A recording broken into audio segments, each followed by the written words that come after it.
Welcome to the Calexico City Council, Calexico Redevelopment Successor Agency, Calexico Financing Authority Planning Commission, a regular meeting. It is Wednesday, February the 18th, 2026. The call to order is 6:32 p.m. Madam Clerk, please roll call. Mayor Legaspi, Yes. Mayor Pro Tem Calderon, Yes.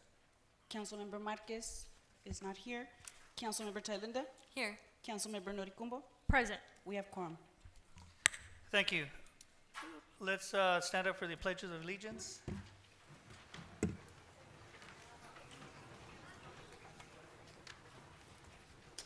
Ready? Begin.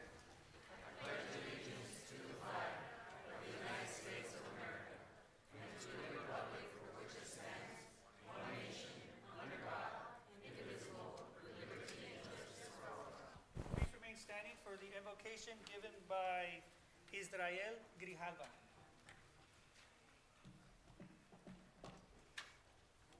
Mayor Legaspi, council members, thank you for this opportunity. We could bow our heads and pray, please. Heavenly Father, we thank you for the opportunity to gather and serve this community. We ask for your wisdom, integrity, and discernment as decisions are made tonight. Guide each council member to lead with fairness, humility, and a sincere desire for the common good. Help this meeting be marked by respect, unity, and thoughtful discussion. Bless our city, its first responders, its leaders, and every family represented here tonight. In the name of Jesus Christ we pray, amen. Amen. Thank you.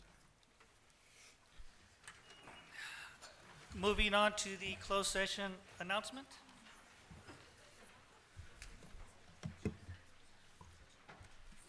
Any closed sessions announcement? Henry?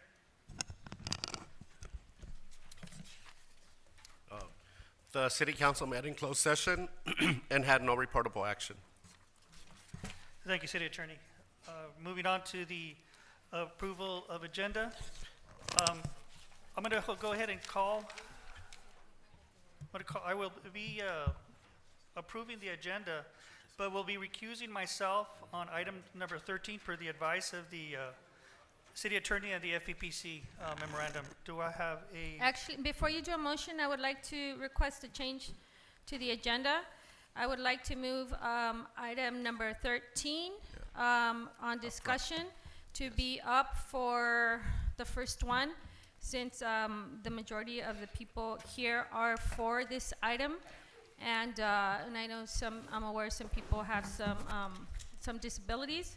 So I wouldn't like them to stay here late at night. So that's my request. Okay. And the children that are here too. Okay. So that's my motion to approve the agenda, but move item number 13 above item number 8. Do I have a second? Okay. I second.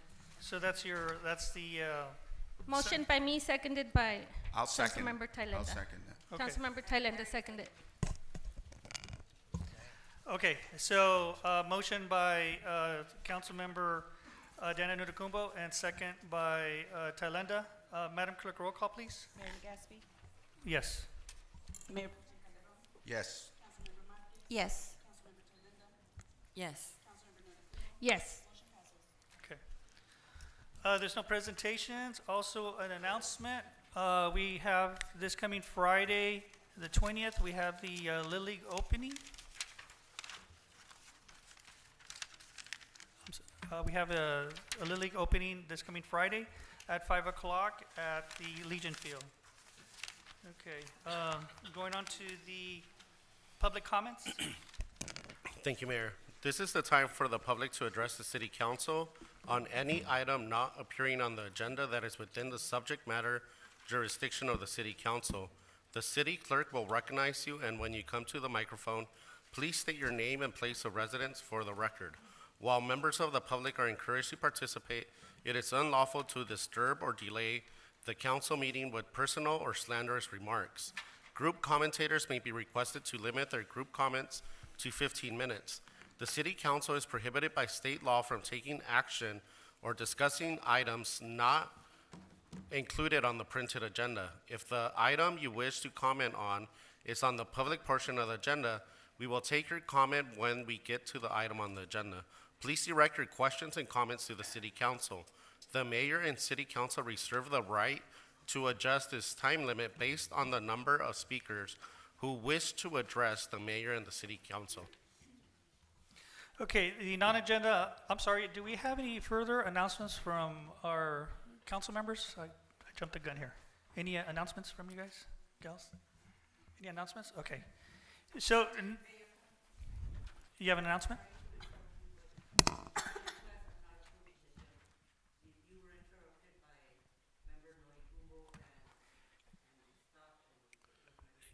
No, it was approved. Yes. Yeah, if you have a question, can you please address it to the city clerk? You can continue, Mayor. Okay. Non-agenda items will be limited to a maximum of 30 minutes. If additional item is required for public comments, they will be heard towards the end of the meeting, after discussion of potential action items.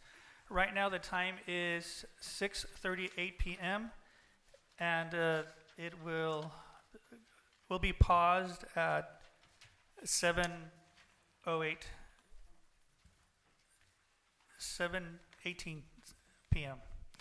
So, clerk, do we have any public comments? Yes, we do. I will call two people at a time. Please come to the microphone when I call your name. Jorge Rodriguez and Andres Guerrero.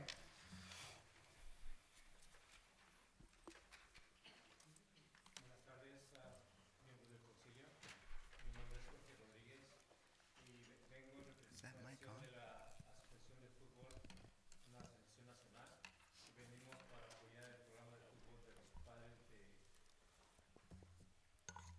Para los padres de la Asociación de Fútbol de esta zona. Queremos apoyar, que sepan que los vamos a apoyar con los programas para educar a los padres, para educar a los coaches, y más que nada saber su background de cada uno y después certificarlos como entrenadores. Y nuestro deseo es que ojalá ustedes sigan apoyando este grupo, porque de nuestro lado vamos a seguirlos apoyando. Gracias.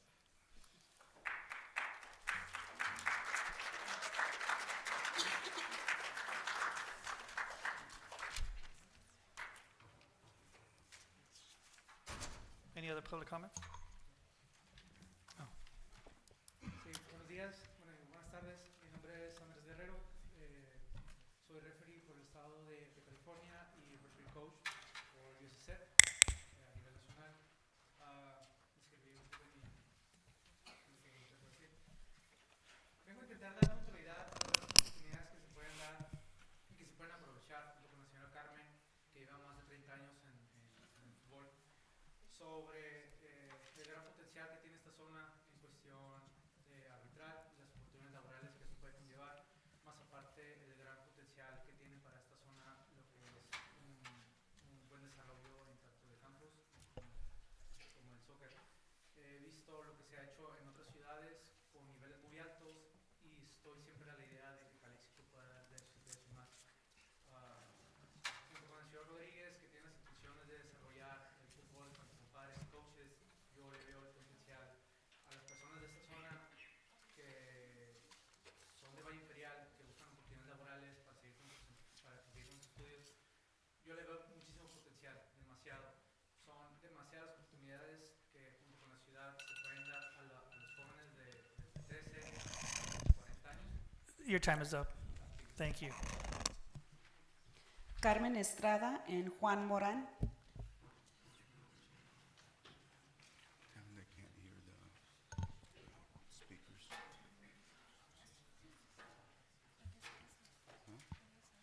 But they can't hear. Yeah.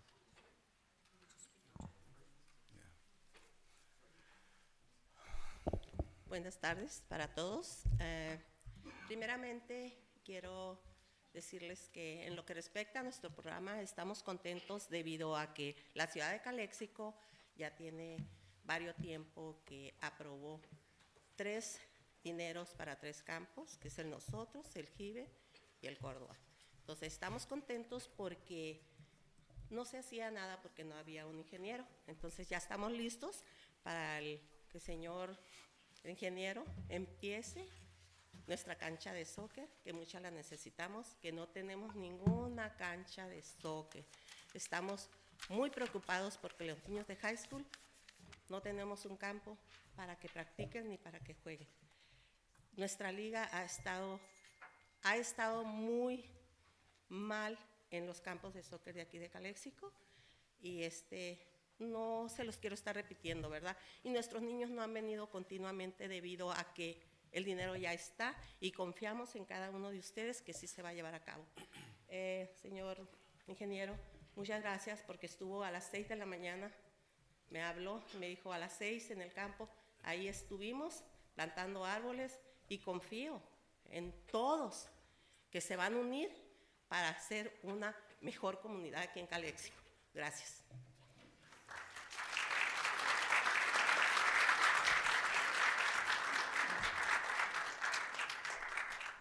When you come to the microphone, can you please speak into the microphone so the translators can hear you?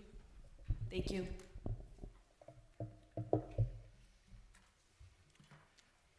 Good evening, Honorable Mayor Legaspi, council members, staff, and members of the public. I'm Juan Moran from Vega Street. I would like to begin by expressing my sincere appreciation to this council for providing direction to the city manager to address the matter affecting several households along Vega Street, Elena Place, and Elena Drive. Tonight, I am reporting back to this council in recognition of your leadership you demonstrated in elevating this issue for administrative attention. Your willingness to ensure that this matter receives thoughtful review reflects a genuine commitment to transparency, responsiveness, and the well-being of our community. I also want to extend my gratitude to City Manager Mr. Martinez and Chief of Police Mr. Orozco for meeting with me virtually on Friday, February 13th. I recognize the significant responsibilities each of you carries within your respective roles, and I appreciate the professionalism and courtesy you demonstrated throughout our discussion. Although Planning Director Mr. Coyne was unable to attend the virtual meeting, I appreciate his ongoing involvement in this matter and look forward to future opportunities for his participation as needed. Our meeting was productive, and I am grateful for the opportunity to discuss the conditions along the boundary behind our homes and the impacts that several households continue to experience. I appreciate the openness shown by Mr. Martinez and Chief Orozco in listening to details of the situation and in acknowledging the importance of evaluating the matter carefully. As we continue working through the appropriate administrative avenues to achieve a common ground solution, I value the thoughtful and measured approach brought forward by your offices. I would also appreciate and value your willingness to remain open to additional meetings as needed while we work through this matter. Continued dialogue is essential to ensuring that this issue progresses in a constructive and informed manner. Additional proposals based on the city's remaining administrative and discretionary authorities will be submitted for discussion, evaluation, and review as we advance through the appropriate channels. My hope is that by maintaining an open channel of communication, we can identify a path that respects the needs of the residents while aligning with the city's processes and long-term planning considerations. Thank you again to the council for your direction, and to the city manager and the chief of police for your time, attention, and continued partnership. Your collective engagement demonstrates a sincere commitment to addressing community concern in fairness, diligence, and respect. Thank you.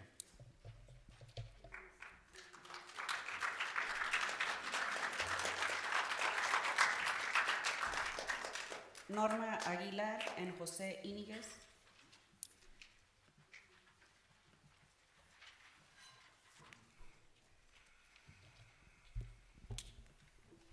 Good evening, Norma Aguilar, 839 Heber Avenue. I serve on the Measure H committee, and I serve as the chair. Last night we met. On our agenda was something that disturbed me because it was something that was about removing, well, I'm sorry, not that one. I have a question. Sorry, Should this be under the commissioner's report? She says she's not speaking about that. I'm taking back what I just started to say. It's not about that. It was another thing that was on our agenda that called my attention to it, which was we were told that it would be on today's agenda, yet it is not, which is a proposal by Member Thailenda to advance or accelerate the implementation of the Measure H tax and to increase it to 8.75, and it was broken down in all kinds of things. And I just want to point out that if it does come to your attention, or if it does, because the idea or the way it was presented to us, that the effort was going to be to try to implement it for this fall. And you don't want to implement something like that in less than a year. Not to mention that you're going to be double taxing residents. As it is, Measure H has not had a positive relationship, positive history of a clear and honest relationship with the residents. And we need to work on that before we turn around and ask members to increase ahead of time or to extend or renew Measure H. Because as all of you on this dais know, Measure H is funding the majority, if not half, or 60% of the services for the city. Thank you.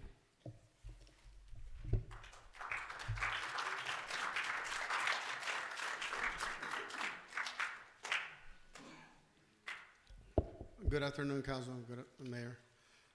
Thank you for having me here. My name is Jose Iñiguez. I live in 960 Gianaya. Last time I was here, we spoke about the park. All we want is just to practice, open up the park for practice. And after that, after you make your decision, whatever it is, be made today or not, you know, we want to make sure that at least the kids get Mr. to Iniguez, enjoy the park. can you wait till item 13 comes up? Oh, was that? Can you wait till item 13 pops up? comes up? Sure, I can wait. Okay, Thank thank you, you. I'll be back.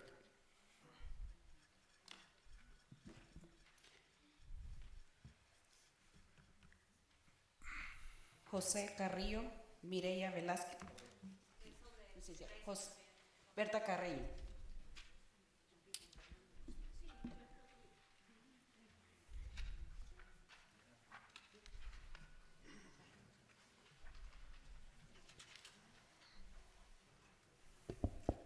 Buenas noches, señores del Concilio. Buenas noches a todos los residentes que nos acompañan en este lugar. Mi nombre es Berta Carreño, residente de la ciudad de Calexico, 1141 East 2nd Street. Y la razón por la que estoy aquí es porque en la junta pasada la señora Thailenda sometió una proposición para un nuevo tax que ojalá pueda reemplazar el tax que se va a terminar de la medida H. Muchas gracias por hacerlo, señora. Ojalá y que los residentes respondan favorablemente a esa proposición. Sin embargo, en esa proposición, los miembros del concilio votaron unánimemente para que los fondos recaudados sean distribuidos entre el Departamento de Policía y el Departamento de Bomberos. No tenemos duda de que esos dos departamentos necesitan mucho apoyo y para seguir proporcionando los servicios, pero también quisiéramos que consideraran otros departamentos dentro de la ciudad, especialmente el Departamento de Recreación, que en estos momentos está enfrentando situaciones de presupuesto bastante críticas. Mis respetos para la señora directora del Departamento de Recreación, que hace mucho con muy poco, y quisiéramos que ojalá y pudieran considerar que parte de esos ingresos también se pudieran distribuir entre el Departamento de Recreación. La población senior de esta ciudad se los agradecería muchísimo. Somos una población que por mucho tiempo ha estado privada de servicios y esperamos que con el apoyo de todos ustedes, que hasta ahorita lo hemos tenido, muchas gracias a todos, que podamos seguir disfrutando de más y más servicios. La comunidad crece y la demanda de servicios es grande también. Entonces, por favor, si lo pueden considerar, se lo agradeceríamos mucho. Gracias. Gracias.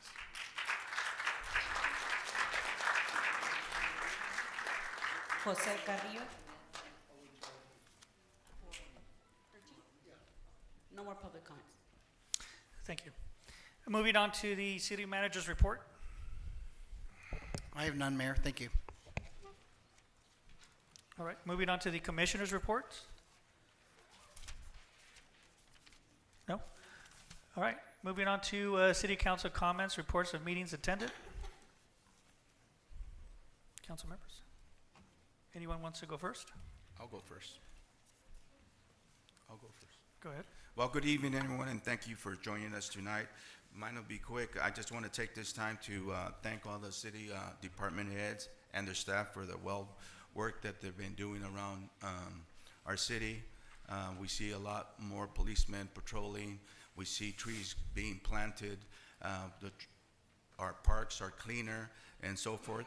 And again, thank you to all the department heads. And last but not least, I'd also like to publicly thank Mr. Luis Pacheco and Ms. Careno Eugenio from the IID for their assistance in beautifying our city of Calexico. And that's all I have. Thank you. Thank you. Any other? Well, since our last meeting, I was able to attend the tree planting event at Nosotros.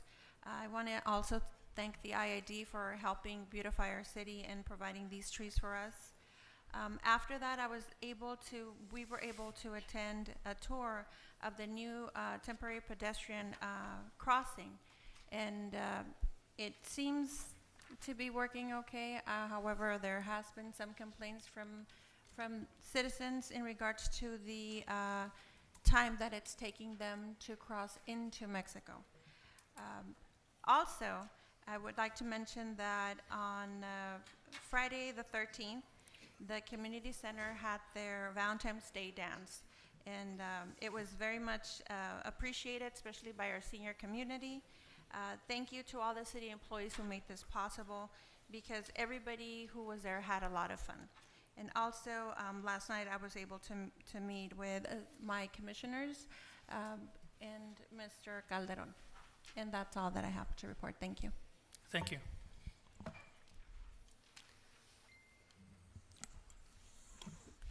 Good evening, everyone. Thank you for joining us. I just want to take this time to clarify a couple items. A item was brought at the last council meeting regarding a special tax. Measure H is not a special tax, it's a general tax. And because it's not a special tax, it has the ability to get used for things that it was not originally planned to be used for. And when it was, how would I say, advocated for, and people walked the streets, and it was election time to vote it in, it was supposed to be for life and safety, and since then it's been used for all kinds of things. And the proposal, there are laws that govern how much you can increase a tax, and it would not be a double tax. It would be in addition, if approved, or even the council give direction to do so, it would be to add a portion to the existing sales tax, and then when Measure H sunsets, I think it's in 2040, correct me, 2030, in 4 years, that would go away, and then that tax would just stay, the increment. It's not a double tax. There's, like I said, there's tax laws that protect against double dipping in essence. But the special tax, I wouldn't support anything other than a special tax, because that restricts how the money is moved. So if we go and we say it's gonna be for police and fire, and it's not a special tax, then the city can use it for whatever. And then the community is thinking, well, wasn't this special tax supposed to be for police and fire? But then it goes to other departments that, well, weren't pitched to the community when a special tax, being pushed, I guess, for lack of words. but the special tax is restricted to only those departments for which it's proposed. And, thank you for the community for coming out and talking about the community services component to that special tax potentially. But with that said, however it goes, however, if it even gets pushed or approved by the majority of the council, Measure H would then, in essence, be able to be moved to other departments that need it more, so. Right, originally what it was planned. But anyway, that's all I wanted to add. It's not anything that's happening. It was for discussion to get feedback from the community, and it's actually a really important item. So yeah, that's all I have to say.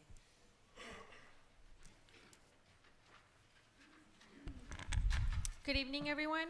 I wanted to take this moment just to announce that Caltrans has awarded the City of Calexico through their Community Cleanup and Employment Pathway Grant $286,119,000. Last year, our staff, our grants manager, applied for this grant.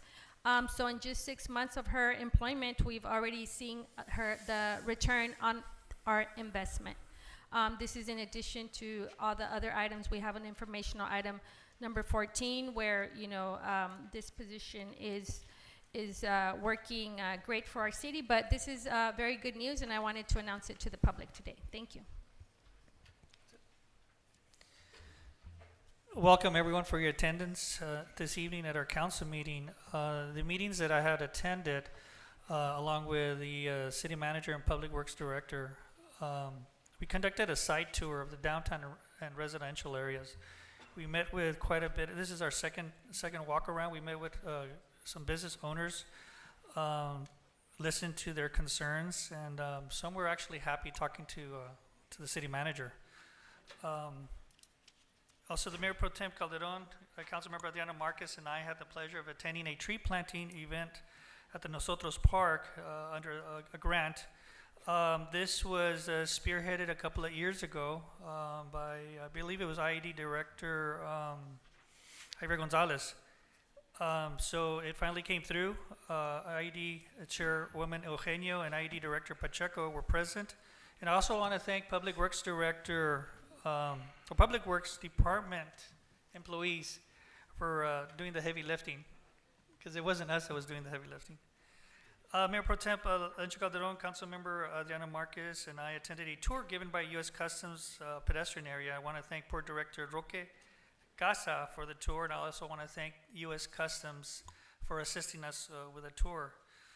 I attended the following commissioners meeting: the Business Improvement Committee meeting and Library Board Commission meeting. Councilmember Adriana Marquez and I attended the Teen Dating Violence Awareness event at the Camarena Library, hosted by the Calexico Rotary Club. I want to they had over 50 in attendance, and I want to thank Library Manager Lisa Legaspi and staff for your assistance as always. And I want to thank the teens that attended the event. It was a very important event. It was an eye-opening for everyone. Mayor Pro Tem Lencho Calderon, Councilmember Adriana Marquez, and I attended the Valentine Senior Dance at the Community Center. There were approximately 160 tickets sold. I could have sworn there was like more than 160 people in attendance. A king and queen was actually crowned, and I want to thank Recreational Manager Norma Gerardo, Program Director Debbie Flores, and staff for making this happen. I also want to thank Mayor Pro Tem Calderon and Councilmember Adriana Marquez for assisting on food and prizes. Police Commissioner Alexis Rangel, is she here? I wish we would have heard your commissioner's report, but I wish we could have heard your commissioner's report. ICOE Michael Castillo, Public Works Director Jesus Villegas, and I attended a follow-up meeting regarding traffic issues at ICOE school site at the 900 block of Heber Avenue. The topic was having a safe path for children when they're walking the crosswalk, and the Public Works Director Jesus Villegas had brought in a lot of good ideas to keep our kids safe. Mayor Pro Tem Lencho Calderon, Community Service Commissioner Pat Ureña, and I attended a meeting with the Mexican Consulate via Zoom regarding the binational baseball game that's going to occur on the potential dates of April 7th, 9, 10, and 11, and we're still working on it. It's a league that's going to be played by both Mexicali and Calexico. So that's going to be, I don't know if that's the first, but it's a binational baseball tournament. So I'm really excited about that. And Brawley and El Centro will also be participating. And that's all I have to report. Moving on to the consent agenda item. Do we have any public comments on the consent agenda item? Yes, we do. Alexis Rangel for item number 7.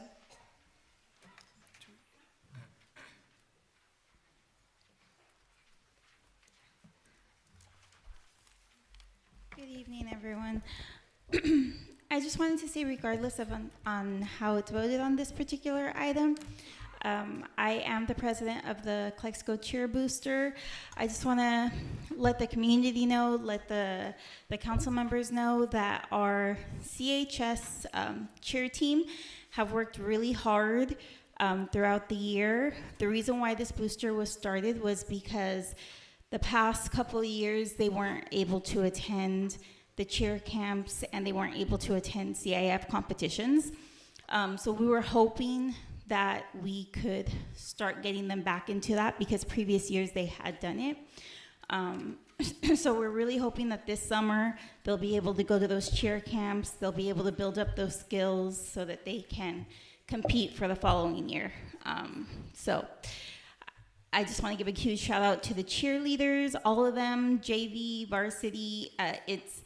Sometimes people just think they're on the sidelines cheering for everyone. There is a season for them. They are athletes, believe it or not. It's not easy lifting up some of these girls. I personally was never a cheerleader, but almost all my cousins and my sisters were. So even though I used to argue with them that it wasn't a sport before, now seeing it and seeing them doing all the hard work that they're doing and putting in the time that they're doing, I'm just glad that at least we were able to start this booster, and I hope that the community supports these girls going forward. Boys and girls, sorry. Thank you. Thank you, Ms. Rangel. No more comments. No more comments? Okay, call for a motion for approval. So moved. Do I have a second? I second. Okay. So approval by Mayor Pro Tem Calderon and second by Councilmember Notokumbo. Madam Clerk, roll call, please. Mayor Legaspi, Yes. Mayor Pro Tem Calderon, Yes. Councilmember Marquez, Yes. Councilmember Thalinda. I have to vote yes for 3, 4, 5, 6, but recuse myself from item number 7 on the consent agenda. Councilmember Notokumbo. Yes. Motion passes. Thank you. Moving on to discussion of potential action item. This is the part where I recuse myself because item 13 is going to be on the top of the list, correct? Yes, we'll call you. All right.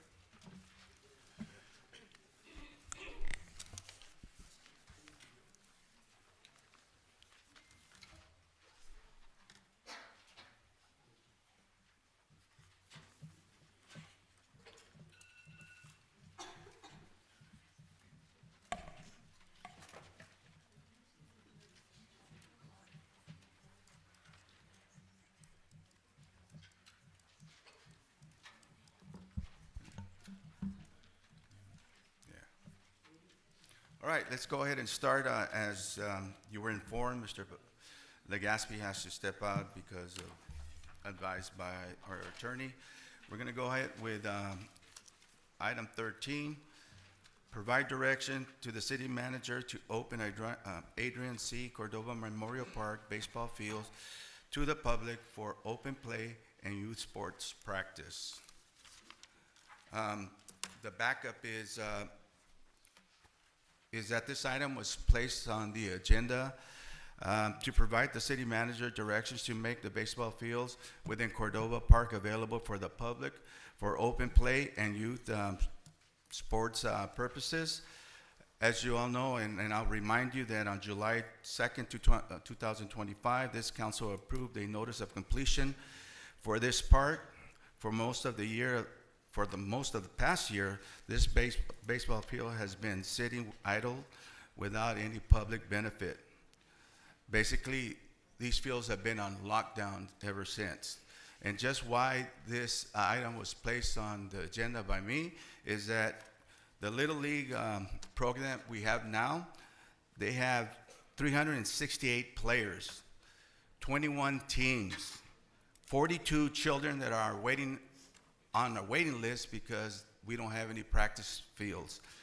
We have 4 active parks, which is American Legion, Alex Rivera, Nosotros, and Rodriguez. And to be honest with you, these parks are very in need of some TLC. So again, and this is causing some of the teams to only get 1 or 2 practice a week because we don't have the green space available for them.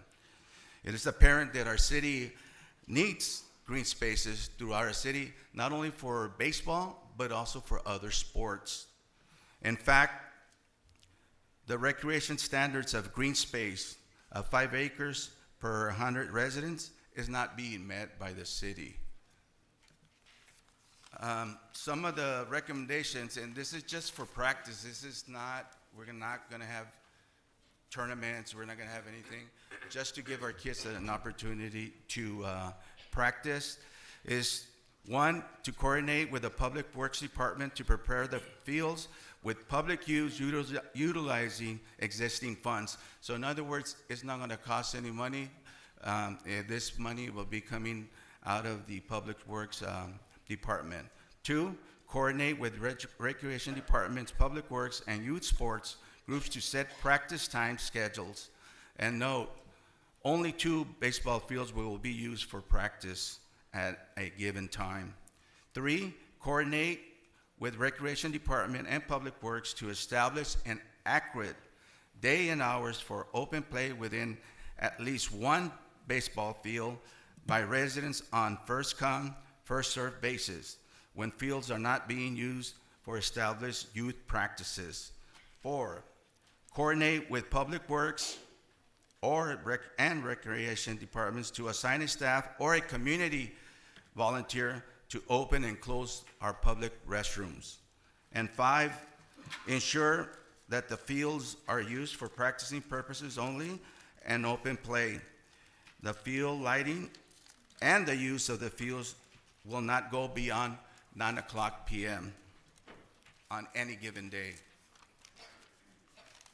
And with that, today, this council has the opportunity to demonstrate to our community of what promise we made when we were campaigning, because I think all of us here said that we were going to improve not only our parks, our fields, but also the quality of our residents. So today, hopefully, we can get something or have some of these fields open for our children that are here today. And the only winners tonight will be our children. Thank you very much.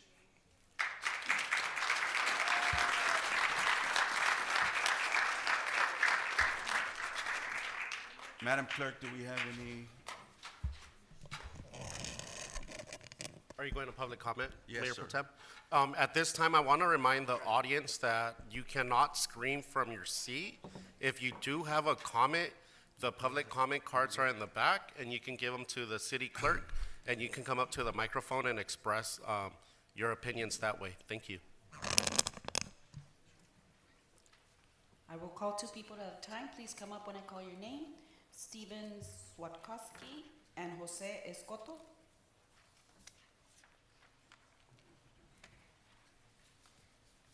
Good evening, Stephen Swatkowski, Calexico resident. I had something prepared to speak, fill my 3 minutes. I used a little bit of ChatGPT to help me out there, but honestly, seeing all the kids here, the parents here, the grandparents here, I'm gonna speak from the heart. Mr. Calderon said it best. These kids need somewhere to practice. I just took over an 8U softball team. And in the last 2 weeks, I've only had availability in the city of Calexico 1 day. 14 days, I've had 1 day for 2 hours. I've had to go to Heber, use Heber's fields. Most of these parents don't have the ability to get out of work early, drive to Heber, drive home at the end of night. My daughter's got bedtimes, they got school in the morning.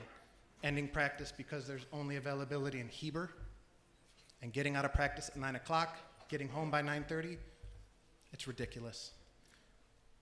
You guys have the ability to open these parks for these kids.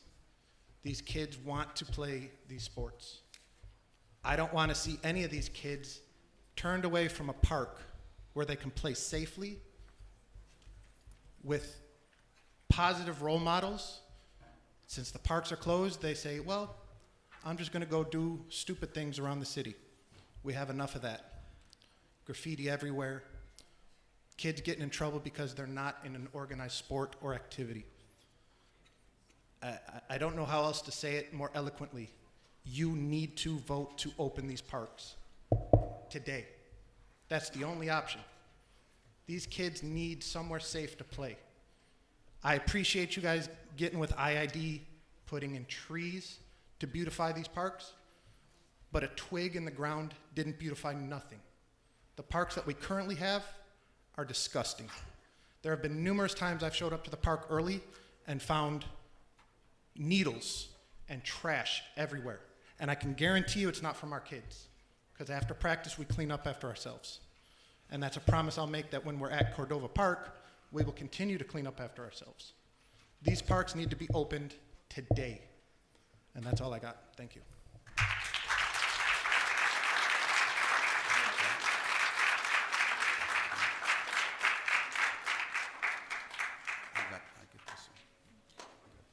Mi nombre es José Escoto. Estoy aquí, más que nada, yo entiendo la preocupación de las personas que tienen a sus niños, porque yo he tenido a mis niños también en deportes.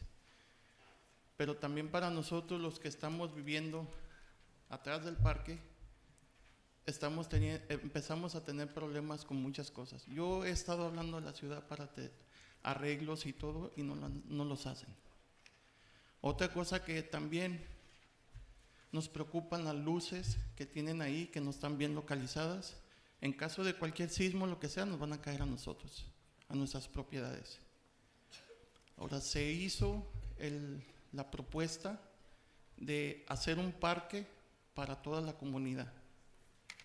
Y yo entiendo a toda esta gente que está aquí, pero también deben de entendernos a nosotros como propietarios, que también debemos de tener un lugar seguro también para nosotros.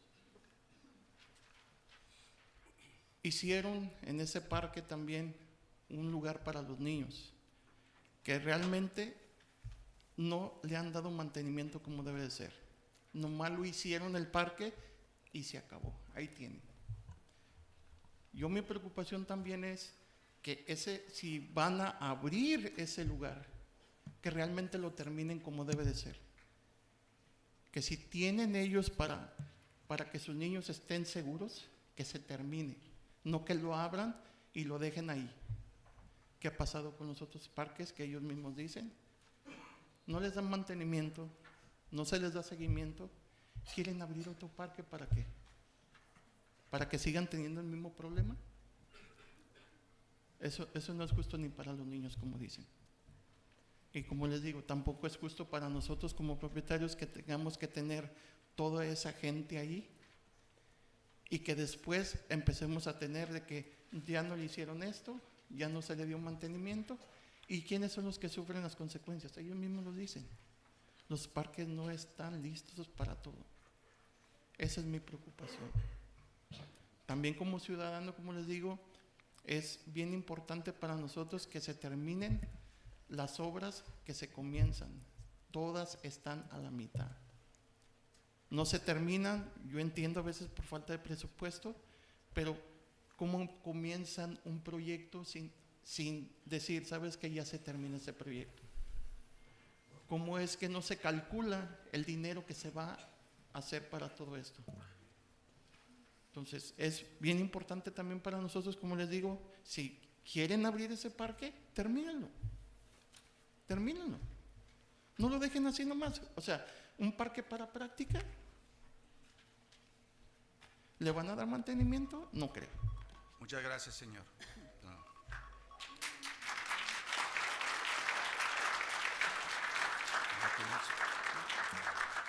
Víctor Díaz, Mónica Valdivia. I got the next one.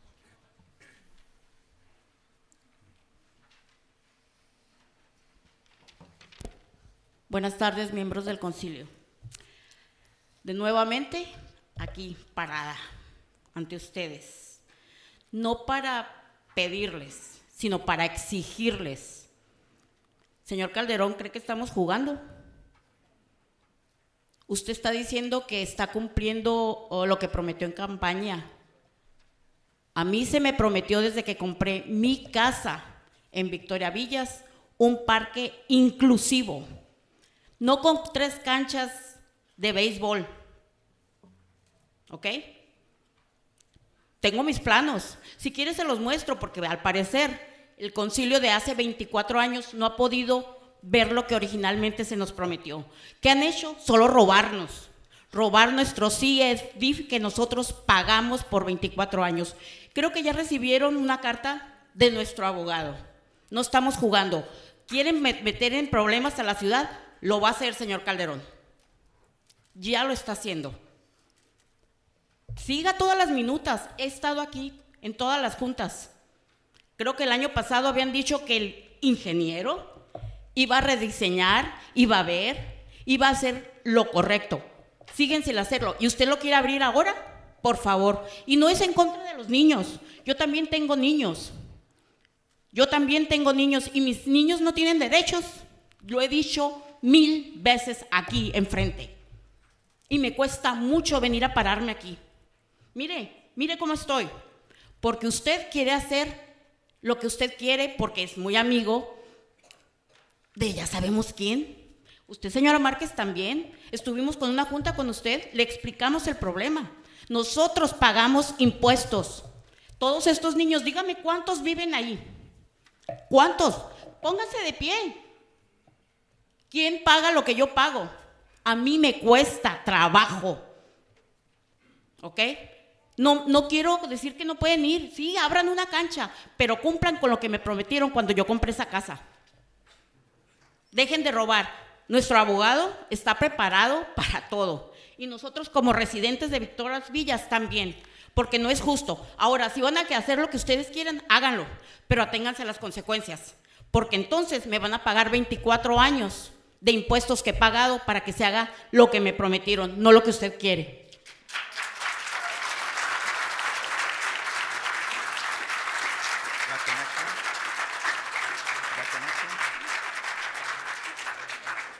Buenas tardes.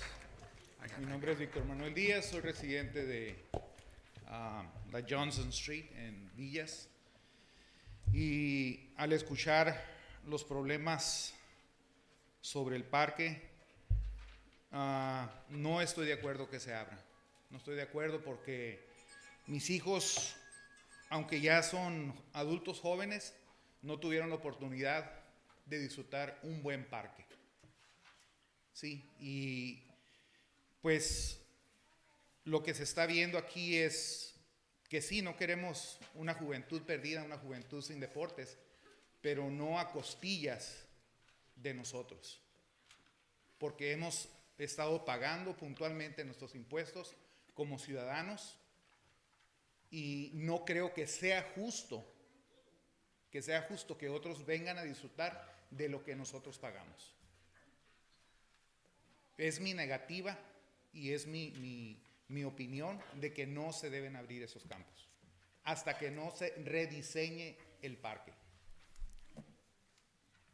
Y eso es todo lo que tengo que decir.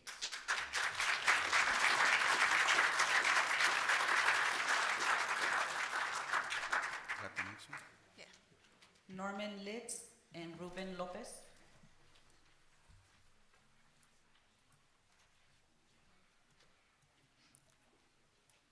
Hi, good evening, everybody. My name is Norman Litz, 543 Beach Avenue, Calexico.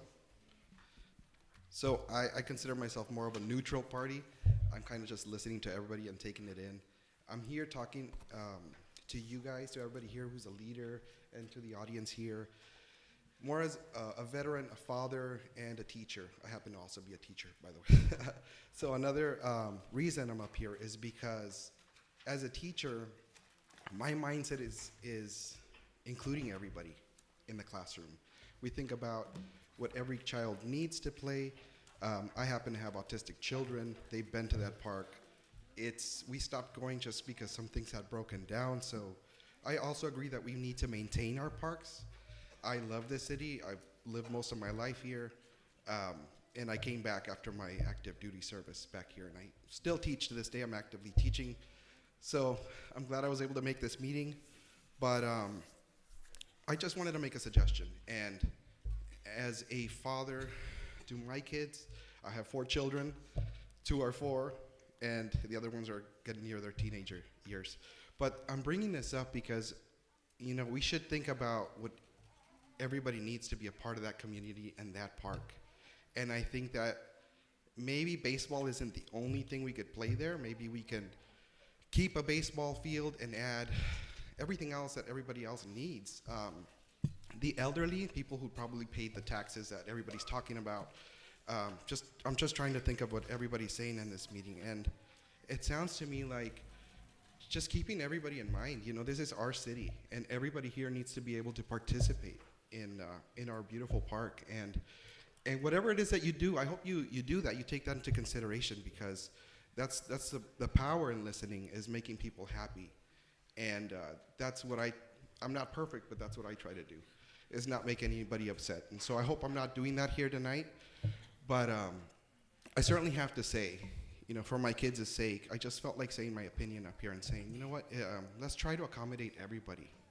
And let everybody play, let the elderly walk, and definitely maintain it.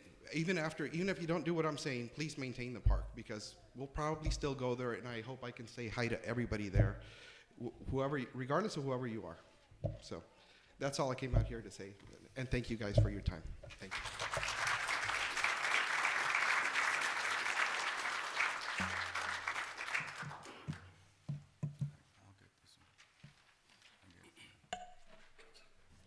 Muy buenas noches a todos. Estoy aquí por lo mismo que todos los vecinos alrededor del parque. No estamos contentos como se están desarrollando los hechos. Nos prometieron seguir la ley, hacer un parque de acuerdo al CFD. Nos mintieron. Creímos en ustedes y nos mintieron. Nos prometieron a incluir canchas de tenis y básquetbol y nos mintieron. Creímos en ustedes, parece ser que aquí se olvidan pronto las cosas. Pues los vecinos están decididos a llegar a las últimas consecuencias, pero ustedes más que yo saben que una demanda cuesta dinero y causa muchos problemas.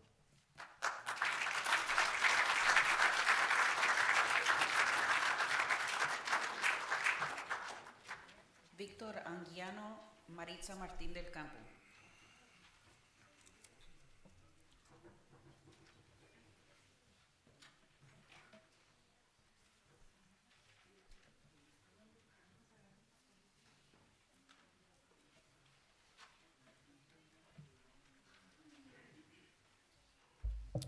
Hola, buenas tardes a todos.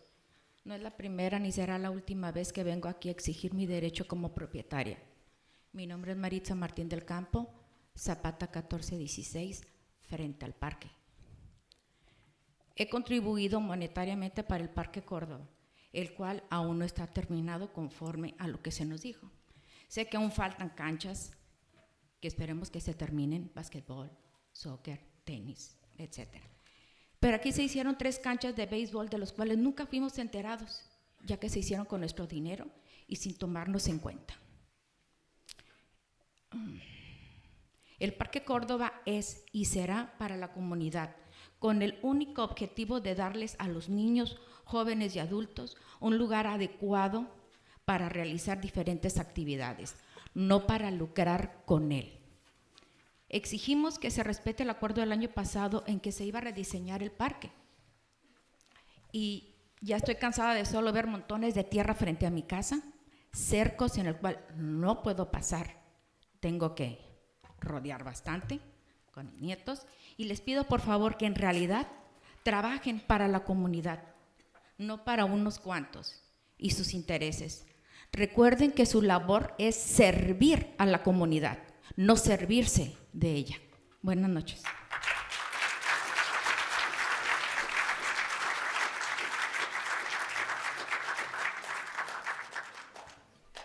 Víctor Anguiano. Okay. Yolanda Cunningham y Lilian Desierto.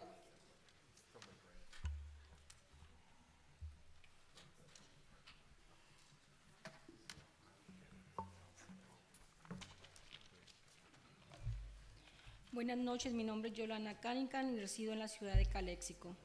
Estoy segura que si les pregunto a algunos de ustedes qué es un CFT, cuál fue la razón para crearlo y cuáles serían los conceptos que cubriría, ustedes no sabrían contestar. Ahora entendemos por qué hemos pagado miles y miles de dólares malversados, aplicándose en muchas otras cosas, menos en lo que debía de haberse utilizado el dinero. Señor Calderón, usted dijo time for change y de eso no vemos nada. Y ustedes han mencionado que quieren hacer todo para la comunidad, pero pues eso es mentira, porque ustedes están hablando, y usted lo dijo directamente aquí, que está hablando para ayudar a los niños y que los niños saldrían triunfantes. Pues nosotros también tenemos niños con necesidades especiales, y ¿sabe qué? A usted no le importan. Mentiras, le importan ciertos grupos de sus amistades. Estamos esperando neutralidad, como se nos dijo también para la señora Márquez. Eso es lo que queremos, neutralidad. Ahora nos llaman mentirosos cuando nosotros somos los afectados, fuimos manipulados, todo el proyecto original, y ahora dicen que había 3 canchas de béisbol. No había 3 canchas de béisbol.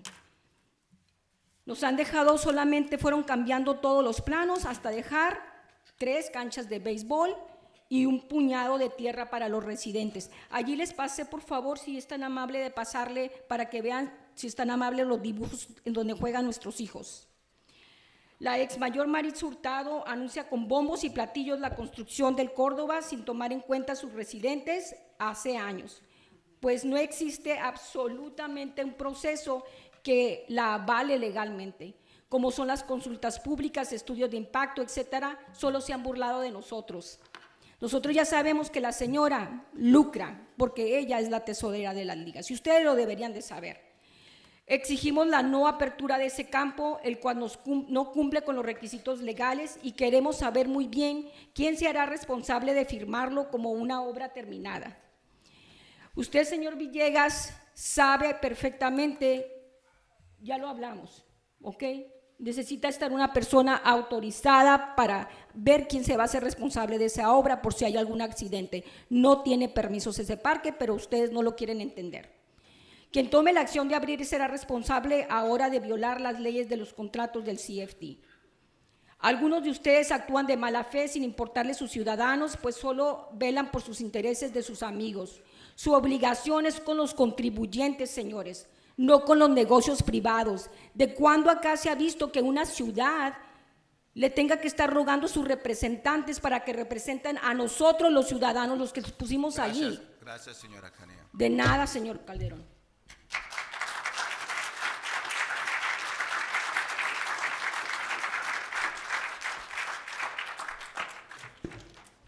Buenas tardes, mi nombre es Lilian Desierto y vengo con mi hija Mariela Paredes. Pues es una muchachita especial, como lo pueden ver. Nosotros vivimos en 974 Santa Ana Street, aquí en Calexico. Estoy aquí por mi hija Mariela. Tiene 22 años y siempre he buscado lugares donde ella pueda también, como los demás muchachos y muchachas regulares, un lugar donde pueda recrearse. La verdad que Conociendo Calexico, me la llevo recorriendo buscando un lugar donde ella pueda estar segura, que haya un lugar donde ella pueda moverse por ella misma y hasta el día de hoy no lo he encontrado. Cada día mis fuerzas son menos, yo envejezco, ella crece en sus necesidades y yo crezco en edad, ya no tengo la fuerza que tenía años atrás. Yo siempre la ayudaba en los juegos con mi fuerza porque ella no podía hacerlo y siempre trato de adaptar mi fuerza a lo que ella necesita, porque no hay un lugar especial para ella de diversión, de recreación. Tengo entendido que el Parque Córdoba es un lugar recreativo, inclusivo, pero por más que lo veo, pues no hay ninguno donde ella pueda recrearse por sí sola, entonces no le veo la inclusión. Quisiera que se respetara el rediseño del parque que se aprobó el año pasado. Están cometiendo una grave falta en discriminar a nuestros hijos. Ese parque lo inauguraron como inclusivo y de eso la verdad no tiene nada. Si mi hija quiere andar en bicicleta, yo le compré un triciclo especial de 3 llantas, el cual puede usar.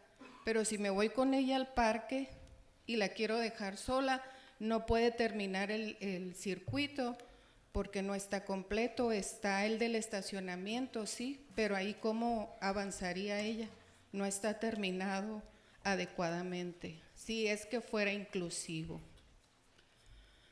Y además esa rampa que tiene, pues se va de paso hasta la calle. A mí no me sirve, yo no la puedo dejar con seguridad que ella transite en su triciclo ahí. Entonces tampoco le veo la inclusión. Si quiere jugar básquetbol, pues no hay ninguna cancha por ahí. Quisiera que hubiera más áreas verdes y sombras, pues tampoco las hay. Muchas gracias. Gracias.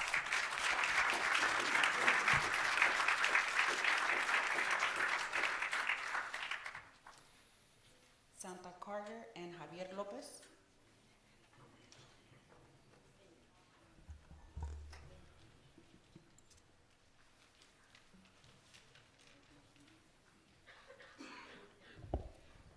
Javier Lopez, 921 Salvador Guilin. I'm here to try to convince the city council to open up the park for practices and games if it's possible. One of the things this community needs is to look out for their youth. You know, what are the kids going to do if they're not on their phone or out on the streets in the street corner? Somebody said they're going to do mischievous things. If these 2 parks, these 3 baseball fields, softball fields, aren't enough, I think maybe we should start thinking about another park somewhere else, you know, that other people want basketball courts, tennis courts, but right now we have these, so we should maybe use them. I mean, that's the most logical thing. They cost a lot of money. Why should we tear one down and build something else on it? So I'm here to ask you to approve the practices. I agree entirely with Mayor Pro Tem, Mr. Calderon says. At least practice, but if we can have games, that'd be great. You know, so please approve the practices. Thank you.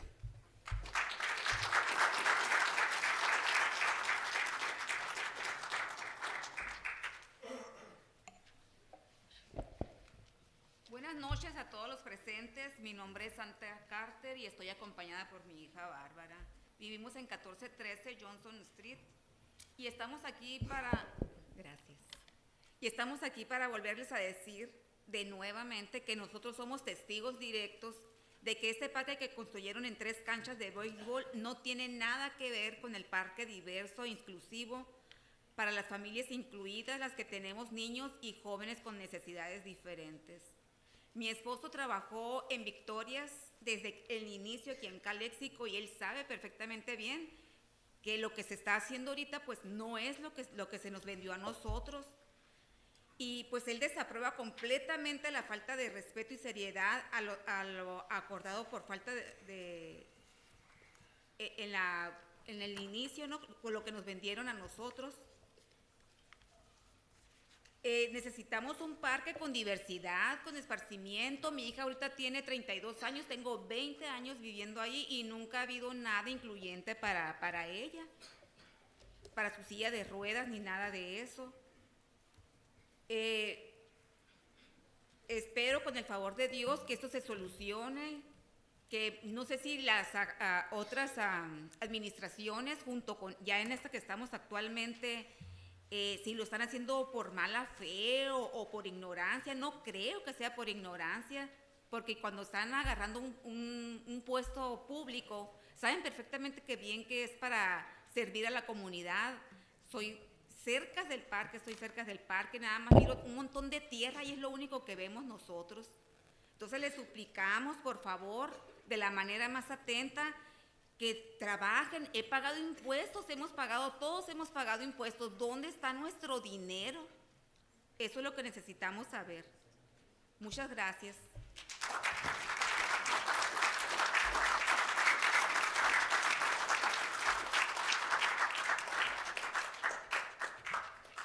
Jorge Estrada, Olga García.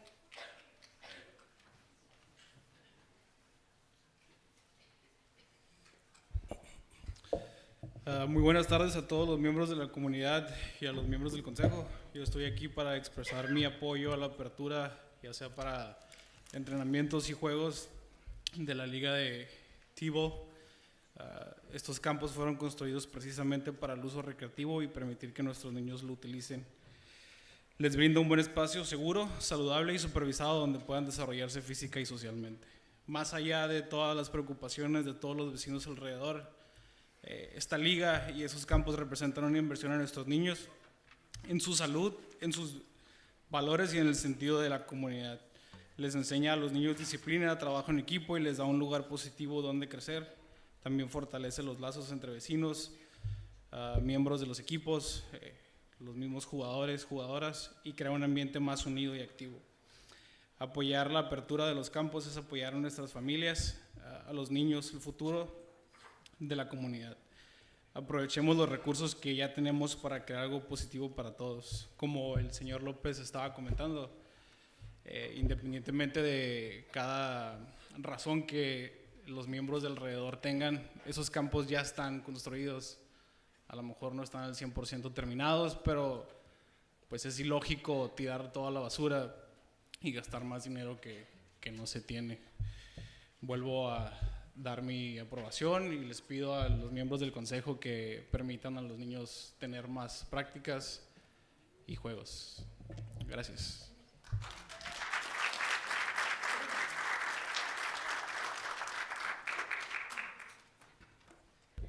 Buenas tardes, mi nombre es Olga García, 2320 Yaquio Avenue. Vengo en representación de los vecinos que vivimos alrededor del Parque Córdoba y de los niños y jóvenes de nuestro vecindario. No sé cuántas veces tengo que pararme aquí enfrente de ustedes para pedir lo justo para nuestra comunidad. No es la primera vez que me paro enfrente con ustedes. Y me refiero a mejoras del Parque Córdoba, de remover 2 canchas de béisbol y quedarnos solo con una. El Parque Córdoba no está diseñado para ligas de béisbol.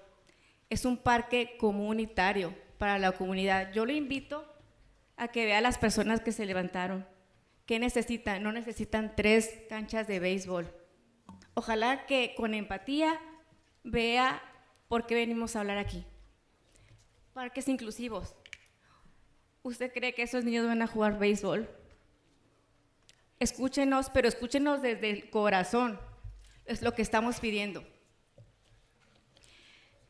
El parque, no es posible que nos paremos aquí logrando acuerdos y semanas después se retracten, como pasó el año pasado. Pero permiten compartir una historia antes de continuar. Como algunos ya saben, afuera de mi casa tengo una canasta de básquetbol. Hace unos días salí y encontré mi barda llena de graffiti, toda completa. Me molesté mucho.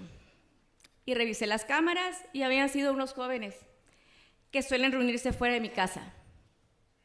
Llegó el fin de semana y los vi de nuevo, sentados debajo de la canasta. Me acerqué y les pregunté si ellos habían rayado mi barda. Lo negaron. Les expliqué que para mí era muy importante la honestidad y la responsabilidad. Les dije que ya había visto las cámaras y que me sentía muy triste porque siempre los había apoyado. Les permití jugar con la canasta de básquetbol. Les dejaba fuera la pelota de básquetbol. Les regalaba el agua. Y aparte movía mi carro para que tuvieran espacios donde jugar. También les dije que entendía y que sé que andaban buscando un lugar donde jugar y que yo personalmente había venido aquí al City Hall a hablar por ellos, para que tuvieran un parque digno y no tuvieran que andar en las calles. Les pregunté por qué se reunían ahí, afuera de mi casa. Me respondieron que no tenían nada que hacer, ni a dónde ir, y que el parque estaba diseñado para niños, no para jóvenes. Les volví a preguntar si habían sido ellos, y finalmente lo admitieron. Uno de ellos me preguntó si yo era maestra. Le respondí que trabajo en educación, y que si querían expresarse rayando propiedades, no era la manera de hacerlo. Señora, muchas gracias. Tenemos mucha gente que quieren hablar, por favor. Si puede. Sí, ok, pero lo que quiero, déjeme terminar. Estos adolescentes... Ma'am, your time is up. Ok, gracias.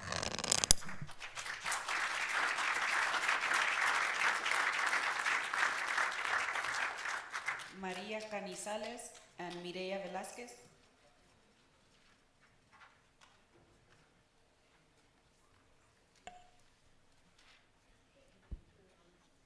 Buenas tardes. Hace aproximadamente 5 años estuvimos aquí algunos vecinos y mi familia para hablar al respecto del Parque Córdoba. Me parece que ya habían construido las canchas. Lo que no nos entendemos que la gente quiera abrir espacios para el deporte. Yo tengo 4 hijos, el más grande no está aquí. Cuando él estaba joven, él quería un espacio para jugar basquetbol y tampoco tenía que irse a la calle Segunda, o hay otra por la calle Kennedy, está muy oscura y se nos hacía muy peligroso. No entendemos por qué 3. O sea, no sé si alguien de ustedes me pudiera decir por qué 3 canchas de softball, por qué no 1 o 2. Son 3. Please, if you have a comment, you can fill out a public comment card Son 3, and give it to the... son 3 canchas las que hay. Se me hace que es demasiado. Se me hace que eso más que para la comunidad ya suena, la verdad, como que es negocio. Aquí tengo unas hojas donde se promociona el softball, $150 por niño. Entonces, yo tengo 4 niños. No entiendo, la verdad, no, es lo que no entendemos. O sea, ¿por qué 3, no 1? ¿Por qué no se hizo una encuesta a los vecinos para saber qué era lo que queríamos? Si ustedes ya tenían el ingreso, el presupuesto para invertir en ese parque, ¿por qué no hacer una encuesta? No estaríamos nadie de los que estamos aquí. No estoy en contra de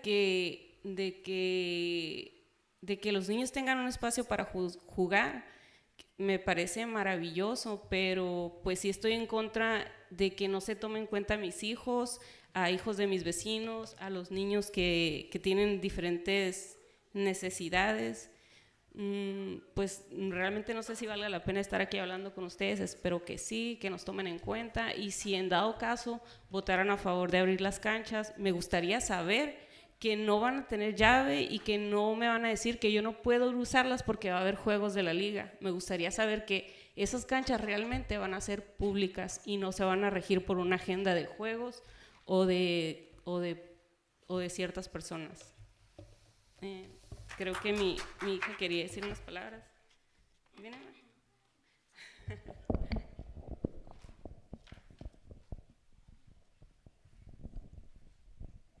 Hi, I'm Emma Canizales. So I don't think it's fair that you don't understand why to not give people what they want, but maybe that basketball is their talent because they want to be a basketball player, maybe, but why 3 baseball fields? I mean, why not a basketball court? Because they probably want to be a basketball player, or it's like their experience. Because maybe you should give them a basketball court if it's fair for you or them. Thank you very much.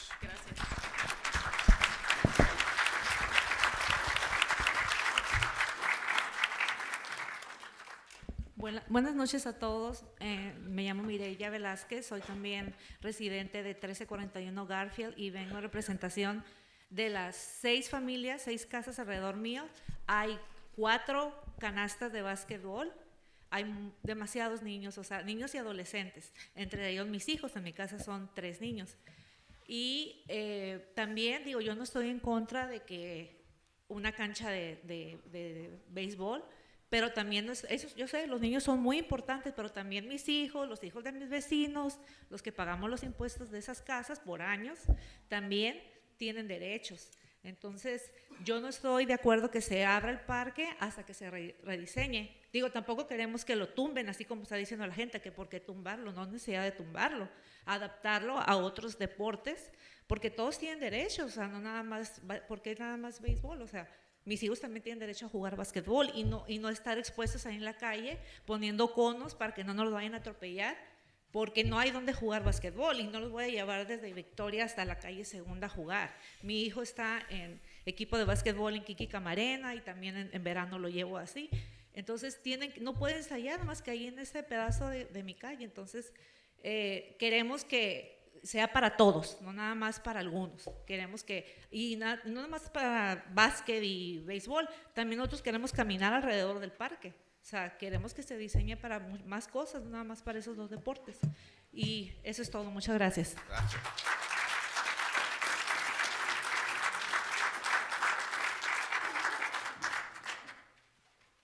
José Íñiguez and José Carrillo.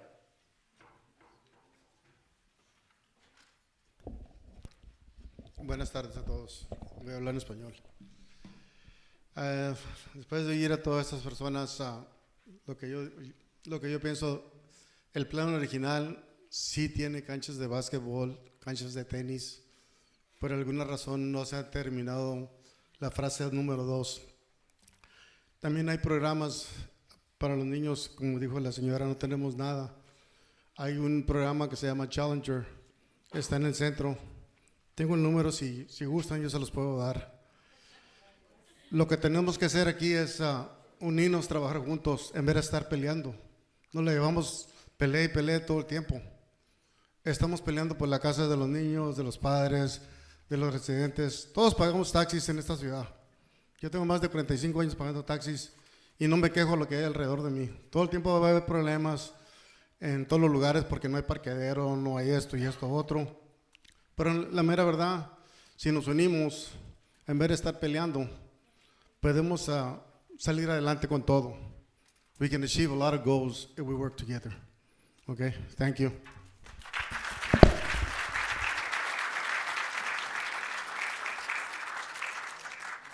Good evening, Jose Carrillo. I live 125 Camarena. I'm president for Calexico Little League. I just want to keep it brief. You know, I know it's hard for you guys to decide what you're going to do, but I got my rosters here. I got 368 kids. You know what? Just because you either open that field or you don't, you know, Little League is going to keep on going. We've been surviving too many years. Little League's been here since 1967, and we've been surviving with all those fields. You know, if you guys decide to open, good. If not, that's fine too. But you know what? We need your help. Help maintain those fields. If you guys, like I say, we will survive. Little League, next year we're coming back and we'll bring more kids than we have right now. All we need is, you know, you decide what you're going to do, either open it or not, but Little League is going to keep on going. And I ask you a favor, let's maintain those fields. We got a big tournament coming in April.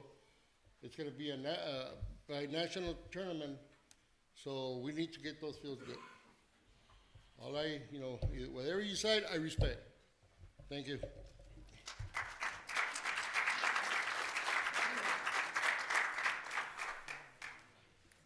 Jesús Solano and Cristina Herrera.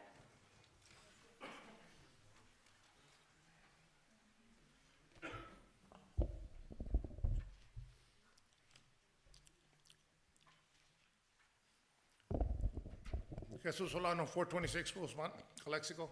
Good evening, Pro Tem, Council Members, City Manager, and staff. With your permission, Pro Tem, I would like to thank staff for all the assistance on my public record request. Okay, thank you very much. And I believe that this council needs to be upfront, straightforward with the city of Calexico. In 2024, this city, okay, paid $175,000 for phase 1 and phase 2. There's a lot of confusion, there's a lot of denial from one side. We finished phase 1 because that's the funding that we had. Phase 2 is on hold because of lack of funding. We need to be realistic. It's on lack of funding. That's how come it hasn't been finished. Nobody has told the residents from Calexico that those amenities are not going to be added.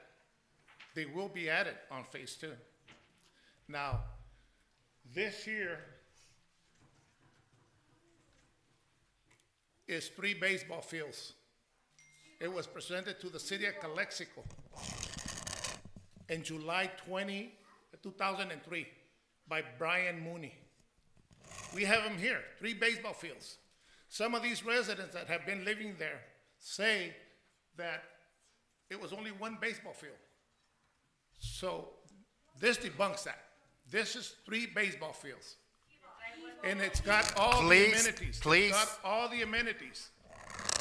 Basketball courts, parking lot, and everything.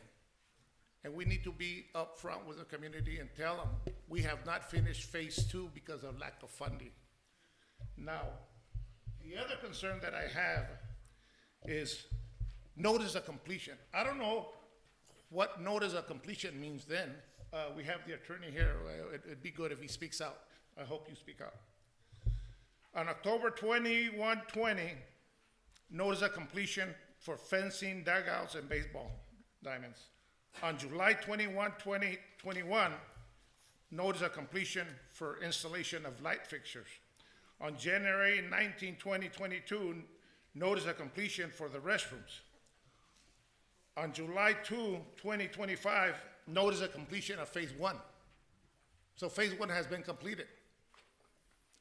All those baseball fields need is for the city to go in there, infield, and get those weeds out, level it, and lay infield dirt.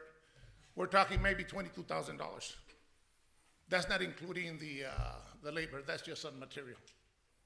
And we've also stated on the last meeting, and we'll state again, we are willing to sit down with the city and create an MOU where we will help you, help this community maintain. Thank you, Mr. Solano.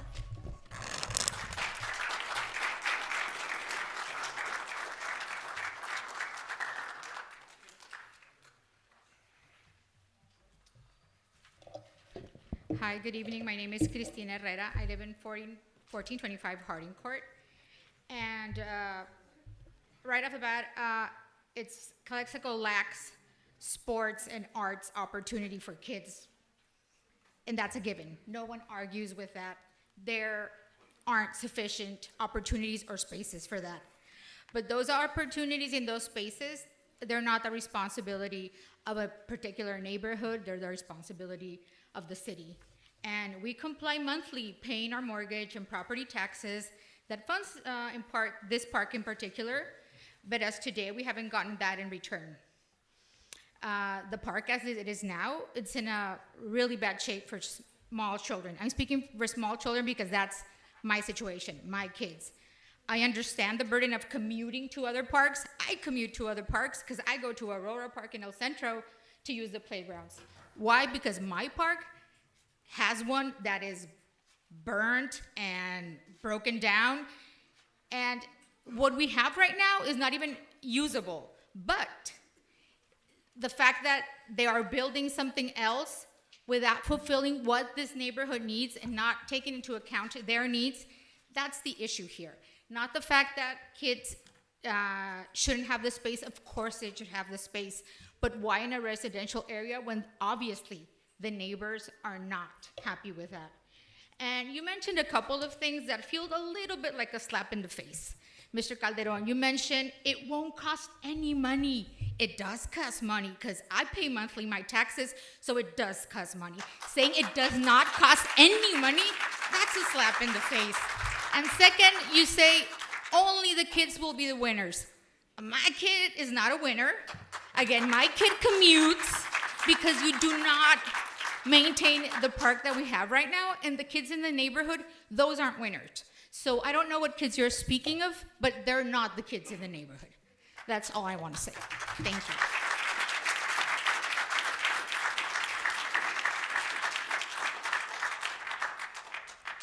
Juana Mesa and Carla Ibarra.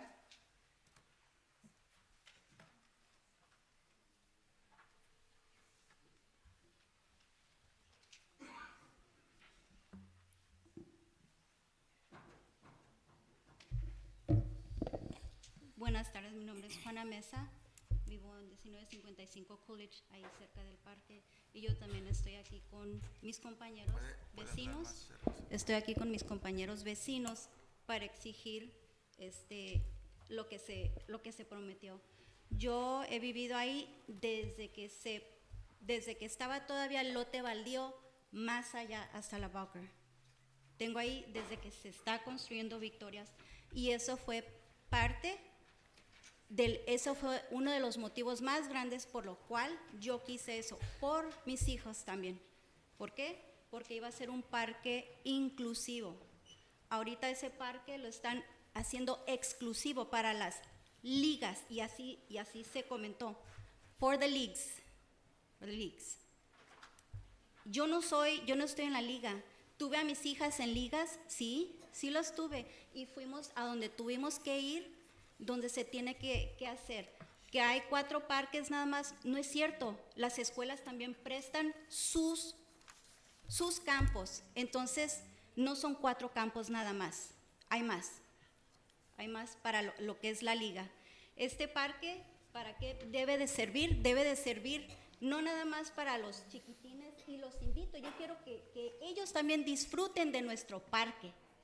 Que vayan, pero no nada más para llevar a los niños a béisbol o t-ball o softball, sino que ellos mismos también puedan disfrutar haciendo ejercicio, los teenagers también, que puedan jugar tenis, que puedan jugar basquetbol, que puedan jugar pádel, que puedan jugar pickleball para los adultos.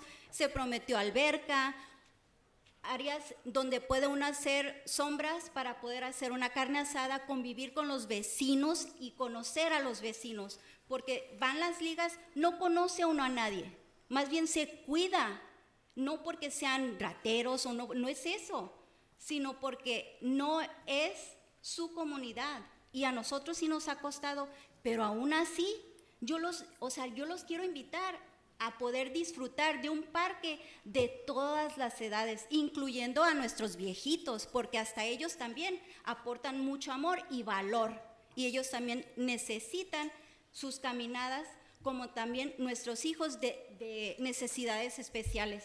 Ellos también, nadie debe de ser incluido, y no debe de ser nada más para un solo deporte. Una cancha está bien, un diamond está bien, pero no 3, no. Hay para todos, no nada más para uno.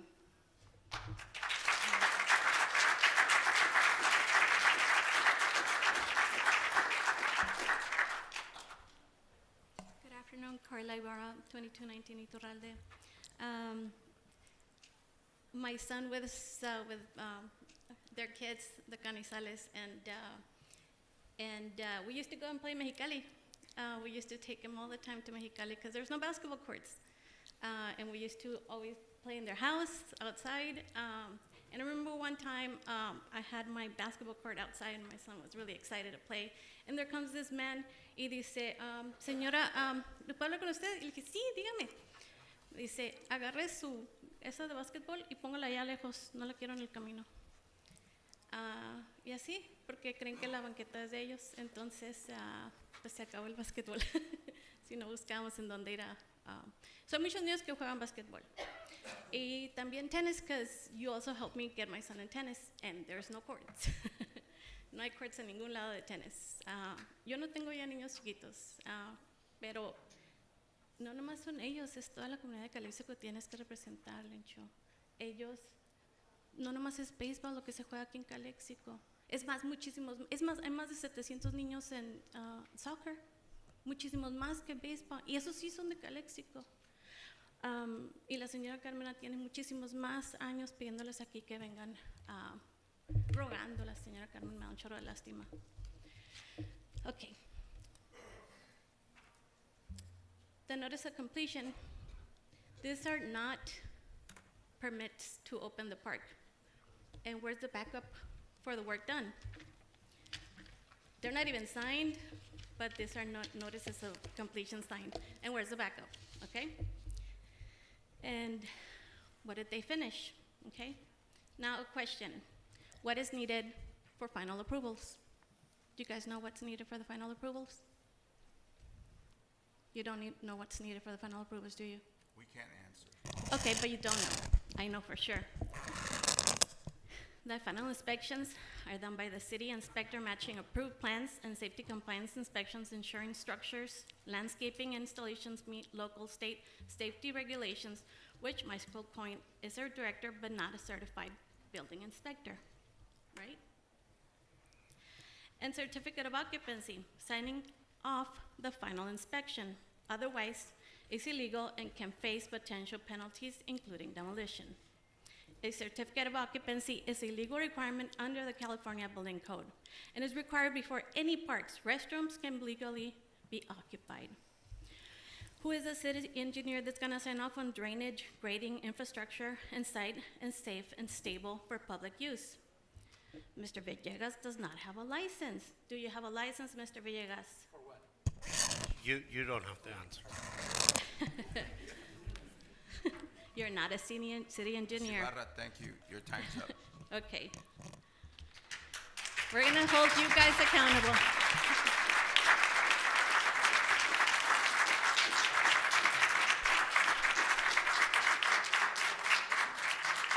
Alejandrina Rangel, Jesús Viramontes.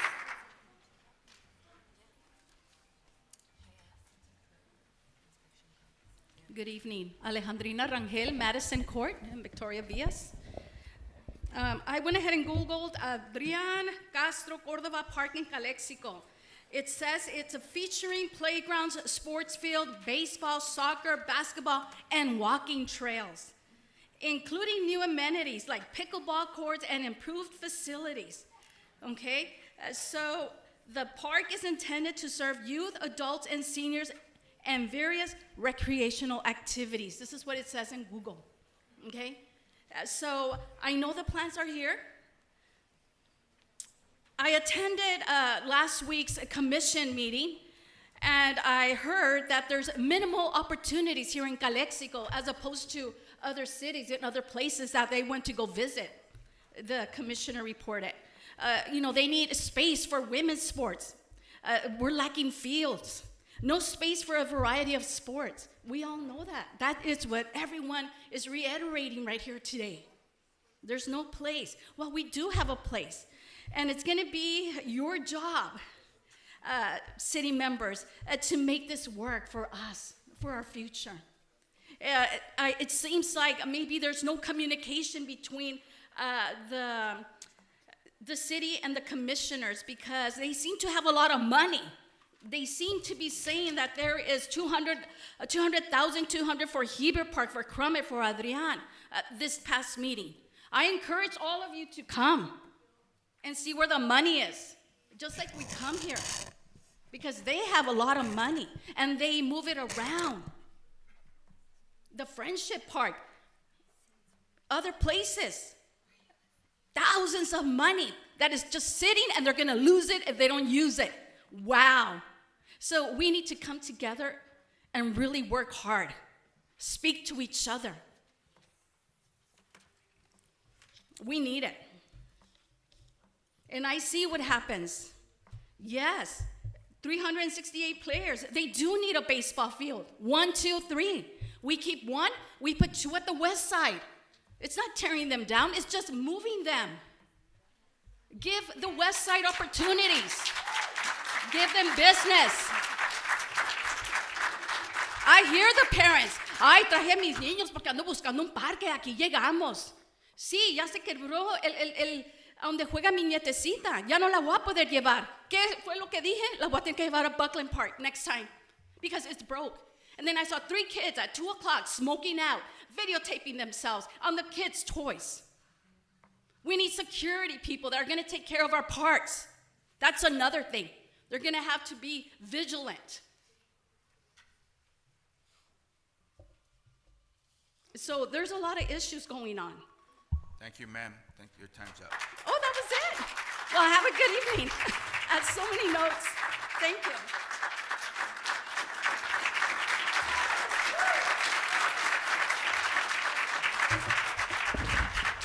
¿Qué tal? Buenas noches. Yo nada más ser un poquito breve. Vengo de parte de uno de los casi 30 y tantos equipos que tenemos en Calexico, dependiendo de la categoría. Nosotros en lo particular tenemos 3 equipos de diferentes categorías, desde los 8 hasta los 12 años.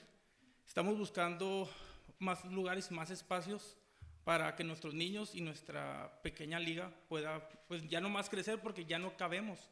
Literalmente jugamos en los desagües, que cuando llueve algunos se han dado cuenta que prácticamente entrenamos en parques, andamos buscando lugares que no están adaptados para los niños. En nuestro caso particular entrenamos en un parque a un lado de la Vincent.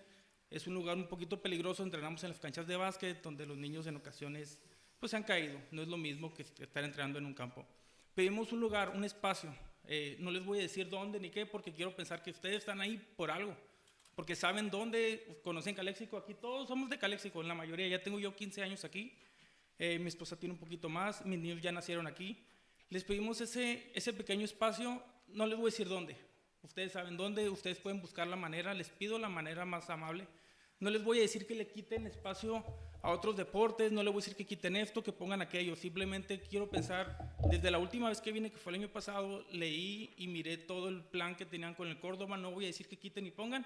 Ustedes están ahí sabiendo qué hacer y cómo hacerlo. Quiero pensarlo. Y no le voy a echar la culpa a los 3, 4 personas que estaban antes y antes, porque si nos aventamos la bolita uno al otro, no vamos a llegar a ningún lado. A ningún lado, no le voy a decir que le echó la culpa al otro. Ahorita están aquí ustedes y quiero que ustedes son los responsables. Bueno o malo, esa es su responsabilidad como encargados de la ciudad.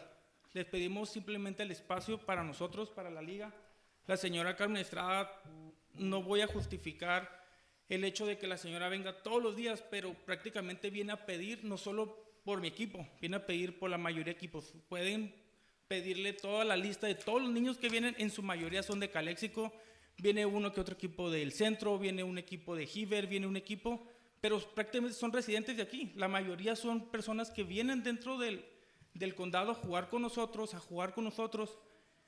En el Córdoba, cuando entrenamos, nos falta más espacios. En ocasiones hacemos espacios, entrenamos en las esquinas, buscamos la manera. Somos demasiadas personas, demasiados niños, demasiados equipos en los cuales necesitamos un poquito más de espacios. Les pedimos de la manera más amable. En mi caso, se llama Redwood United. No le digo que le quiten nada, no le quiten a softball, no quiten básquetbol, no quiten nada. Simplemente quiero pensar que reestructuran las cosas, podemos llegar a un solo camino todos, para estar la mayoría contentos. Pero bueno, gracias. Gracias.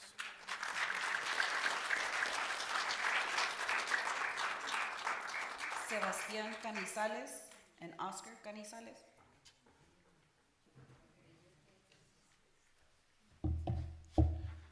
Good evening, my name is Sebastián Canizales and I would like to talk about my park, Córdoba Park.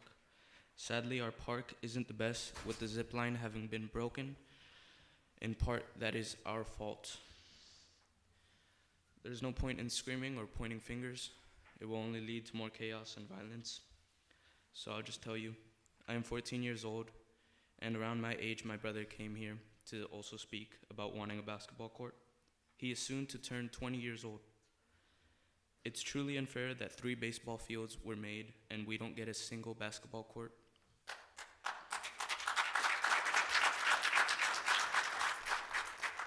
Basketball has largely overtaken baseball in modern cultural relevance and popularity. 11% of Americans name it their favorite sport, and 9%, and compared to 9% for baseball. You've broken a promise, you've lied, but so have I, and so has every other person in this room. No matter how big the lie, ultimately, what matters is the change. That is all. Thank you.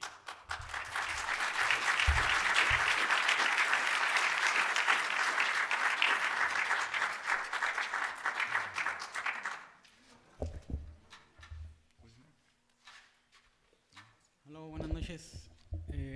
Pues mi hijo, mi esposa y mi hijo más grande que intentó lo mismo, tener un espacio de básquetbol para jugar o un espacio de fútbol. Aquí estuve también el año pasado hablando de la misma situación. Igual, ¿por qué tres canchas de béisbol? Entiendo, la liga es grande, tienen muchos jugadores, están buscando dónde poner a sus niños. Claro, también eso se permite, también eso cuenta también porque son parte de la comunidad. Pero se está dejando de fuera toda la otra comunidad. Todas las personas que no jugamos béisbol, todos los niños que no juegan béisbol, los otros aspectos del parque, los aspectos de los juegos de niños chiquitos que ya no están usables. Simplemente la seguridad. Con 3 campos de béisbol para una liga tan grande se va a necesitar una seguridad bien grande. Va a haber muchísimo tráfico.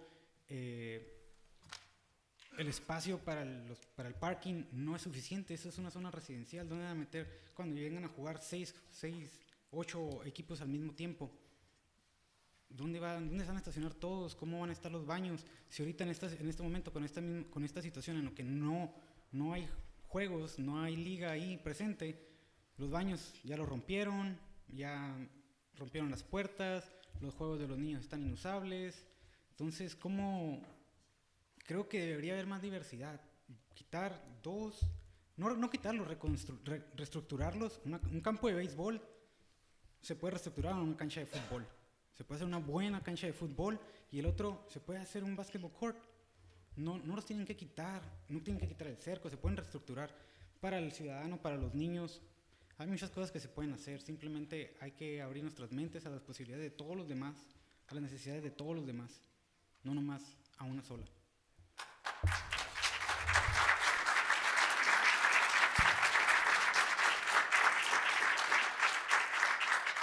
Keila Ramírez.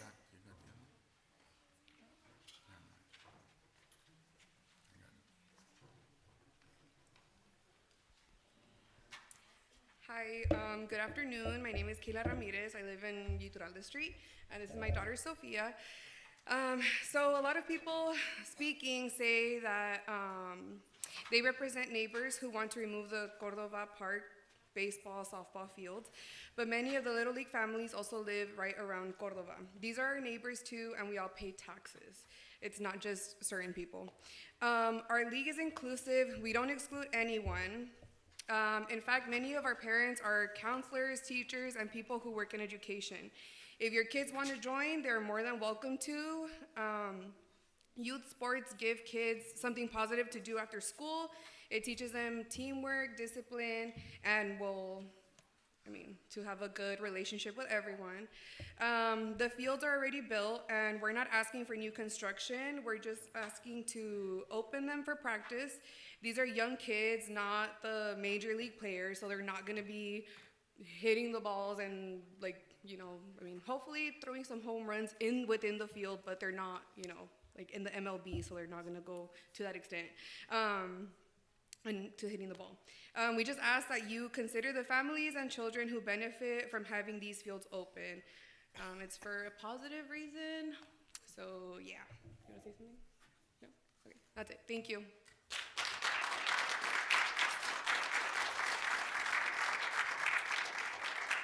We received a comment via email from Carlos Esquer, and you all have a copy.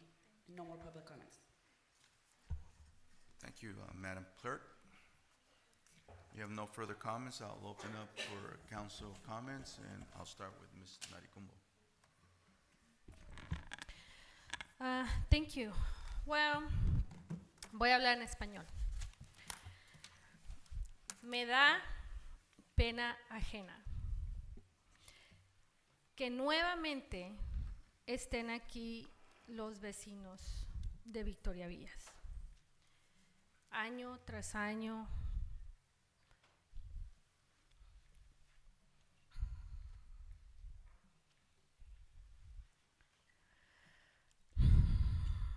Este es un país y una ciudad de leyes.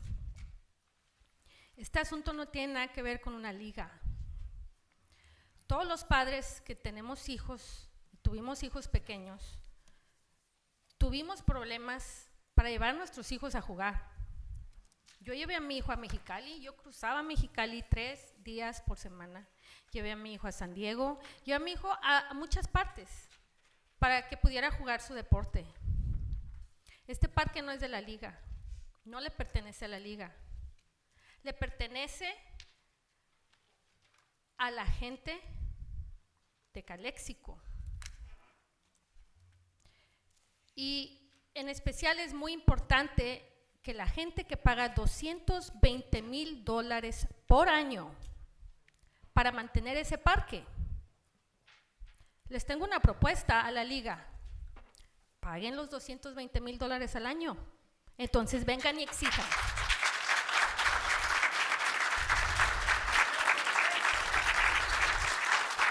Paguen los $220,000 al año, vengan y exijan que les dejen sus canchas de béisbol y reembolsenle casi $5 millones a esos vecinos.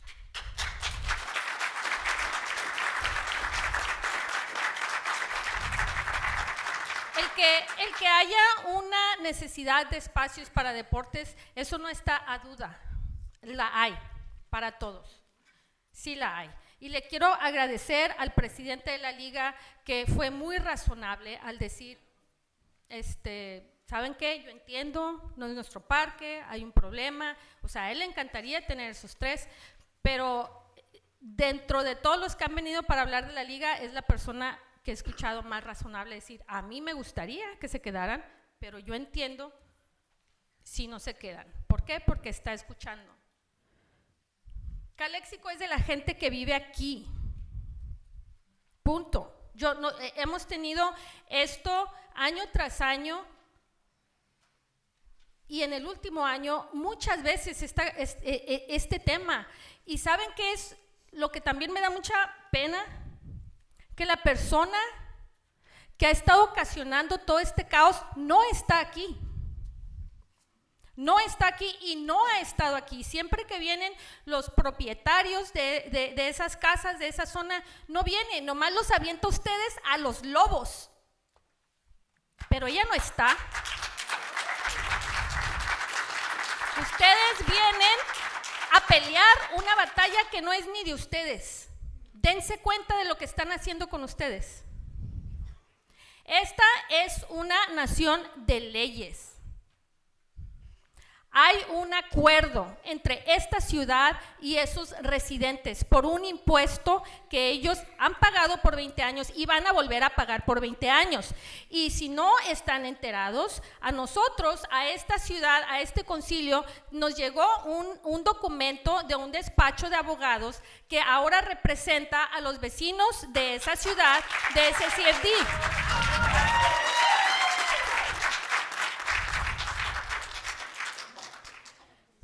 Y nosotros tenemos la obligación, como sus representantes de los que viven aquí, cuidar el dinero de no nada más de los del CFT, sino de todo el contribuyente de esta ciudad. ¿Y saben qué va a pasar? Si a nosotros nos demandan, bueno, en eso están ya. ¿Por qué? Porque seguimos trayendo este tema sin traerle. Ya hubo una solución en septiembre.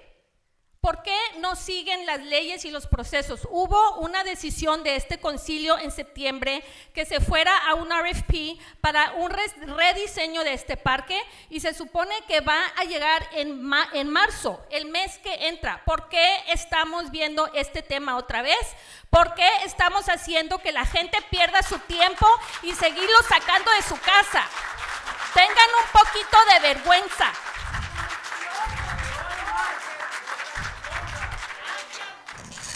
I want to remind si the vamos- audience, hold on, I'm sorry, council member. I want to remind the audience that you already had an opportunity to speak. Thank you. Y si vamos a votar con nuestras, porque al parecer a esta ciudad la mandan las ligas, ¿no? No los mandan los propietarios. Las ligas nos dicen qué hacer, al parecer, porque hemos perdido ya mucho tiempo en esto, años en esto. Ahora, si vamos a entrar a un tema legal, entonces todas las quejas que están diciendo que los parques, los pocos campos que tiene el béisbol ahorita, olvídense de ellos, porque ¿saben a dónde se va a ir el poco dinero que hay para mantener esos parques? A esta demanda. Así que, por favor, déjenos hacer nuestro trabajo. Váyanse a los campos a entrenar a los niños que dicen que tanto aman, allá estén y dejen el concilio hacer su trabajo. Es todo. Gracias.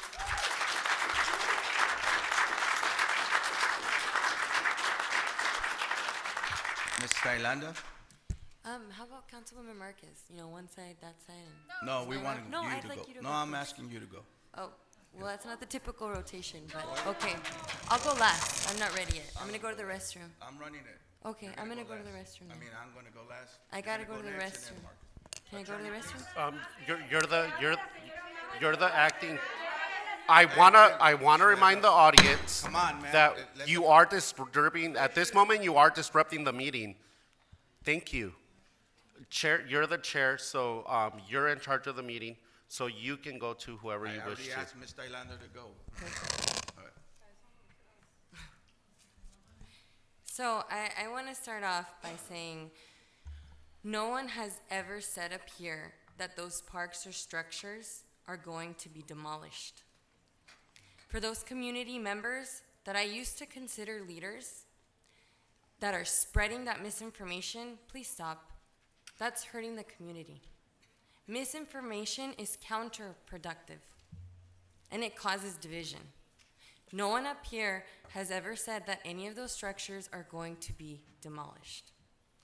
And a gentleman came up here, he's no longer here, but he said something that really resonated with me. Neutrality. When we're up here as a council and representing the community entirely, we have to start off with a clean slate, being neutral, and gathering all the information. I've reached out to certain community members, and I'm still waiting to get information. One of them said that you brought the roster. I don't need to see it, but I have been asking, and I know our Community Services Commissioner, Eugenio Ramos, also asked if you could give us a head count of how many children are actually from Calexico. It's important. All 362? All Sir, 362? And that's important because when I spoke with you, you told me that there was kids from other cities. Sir, Okay. at Anyway, this time, sorry. Council member, if you can please I address the apologize. council. Yes. Thank So you. that's important. It factors into the decision because we are here to serve, at least I'm here to base my decision off the entire community, both the residents and the people who want sports, because it's not about one specific sport. It's about looking at the need. It's very hard to get to both sides at the city when there's traffic congestion. All those things I'm looking at because this decision entails a lot of factors in my opinion. And it's not a today decision because this information that I just got, they just gave it to me right now. And it has information not all the way from when the expenditures began at this park in 2016. Direction was given to start the park in 2016 up here on the dais. So with that said, I've asked for signatures from the community, the residents that are there. They have over 300 verified signatures within the last year. And they're also on record here for anyone interested in seeing them. You go to the city clerk's office. Hold on, I have a lot of things to share because for me, there's a lot of factors that go into this decision. And it's not whether or not the park's ready or not, but it is a lot of factors for information that I have not gotten. And we have over a year asking for this information. And then I get it while I'm sitting here. So that's also frustrating because it's hard to come up here and then be given a paper and not have all the information, because I know this is not all the information, and be able to ask the questions. So I'm gonna go through them here with you guys so that we're all on the same page, both residents and those passionate about opening the baseball fields. So let me go through this. And I get to ask questions. So before anyone is not content with what I'm saying, the questions are important because it's in the staff report. It says mismanagement of government funds. Well, it can go in multiple ways if we're mismanaging government funds. It really does embarrass me and frustrate me that we're in the situation that started way back when. Maps keep popping out of what was supposed to be there, what was not supposed to be there. It's just all this lack of follow through, really. The notice of completions, they mischaracterize that. They tell you, okay, the notice of completion. Well, what does it mean? Why are we here having this conversation? What needs to get done? Where's the checklist? Where's the checklist? The person who prepared the staff report didn't even provide that checklist. We also have, they're not concerns, but I would like to see something incorporated in whenever we open any park, not this one necessarily, but from speaking with staff at community services that reserve the parks, it's come to my attention that it's not being followed. We're charging fees that actually haven't been adopted by the council. So do that with you, please, right? That information, it's good information, because the fees that are being charged haven't actually been ratified up here. Anyway, sorry, city attorney. So, and it's true. These fees, everything's concerning. So we're opening facilities. I have here a document that's not available to the public because it was just given to us. It says development impact fees. Well, which ones? Is that specifically park fees? Yeah, and in what years? Because it just is all lump summed. It's broken down on the left. No, by the account number. I don't know the account numbers. Yeah, on the left side you'll see the fiscal year. No, but which account number is which account number? It doesn't say which one it goes to. So it doesn't say if it's an ARPA account, and it doesn't say if it's a CFD account, it doesn't say if it's impact fees, and it doesn't say if it's Measure H. I would only know if I knew the account number. It does. It says Where? Fund 401 on the left side, and it says on the middle, Measure H bond. Where? And then It says fund, oh, there we go, sorry, my bad, guys, I just got this. And these are all questions that I need to look at, because right now, so I'm, like I said, I'm in the middle.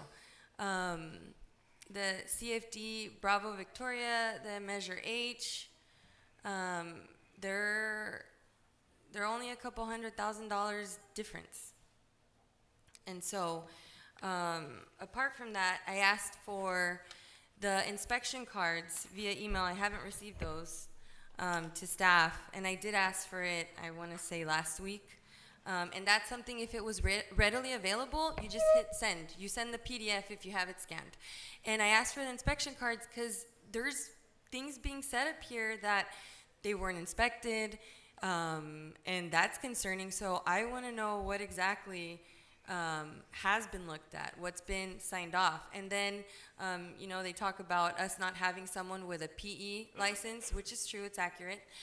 So those are all valid questions. They're valid questions that do factor in making a decision on whether and how quickly we can open the park, because I'm not opposed to one park, but I also have questions on how are we going to maintain it. I don't want to spend another $1 on opening one, because if we don't take care of the play area, which is falling apart. It's missing pieces all over. I'm not comfortable with spending $22,000 to open this area before taking care of what we have open to everyone, right? So, but it's true. It's true. We haven't maintained any of the parks. So if there's the questions that I'd have, and I'd like to probably, apart from discussing with staff, reach out again to not only the residents but the league, because I'd like to see something addressed and discussed where if we open one, the league in other cities, the leagues maintain them. Like they go through, they do a checklist, and they say, okay, this is a condition in which you got the park, and now you're gonna clean it. You're gonna, I don't know what the words are that you do the thing, you level it, and then that's all. That's on you. I also have trust issues because I know a lot of direction is being given off the dais by other council members, and that makes me uncomfortable because these conversations need to be had here. And I'm telling you the ideas and the information and proposals that I'm looking for. So I'm sorry if my today give you an answer is not today, because these are things that we have to have a meeting in the middle. So some residents are okay with opening one and everyone else is asking for all three, and no one wants to demolish them. I cannot stress that enough. But right now, we also got, it's public record, served with the law office of James and R. Smith, all right? It's not a joke, okay? Because they're contesting the way the CFDs have been used. And there are rules on how CFDs are expended, and this is a very unique CFD, which I just came to learn it's not bonded out. So CFDs are typically tied to a bond. So this one has different rules, and I haven't seen it yet, and I asked for the information, but some of the residents are stating that the CFD money should have been used within 5 years. It's tied to the Fee Mitigation Act.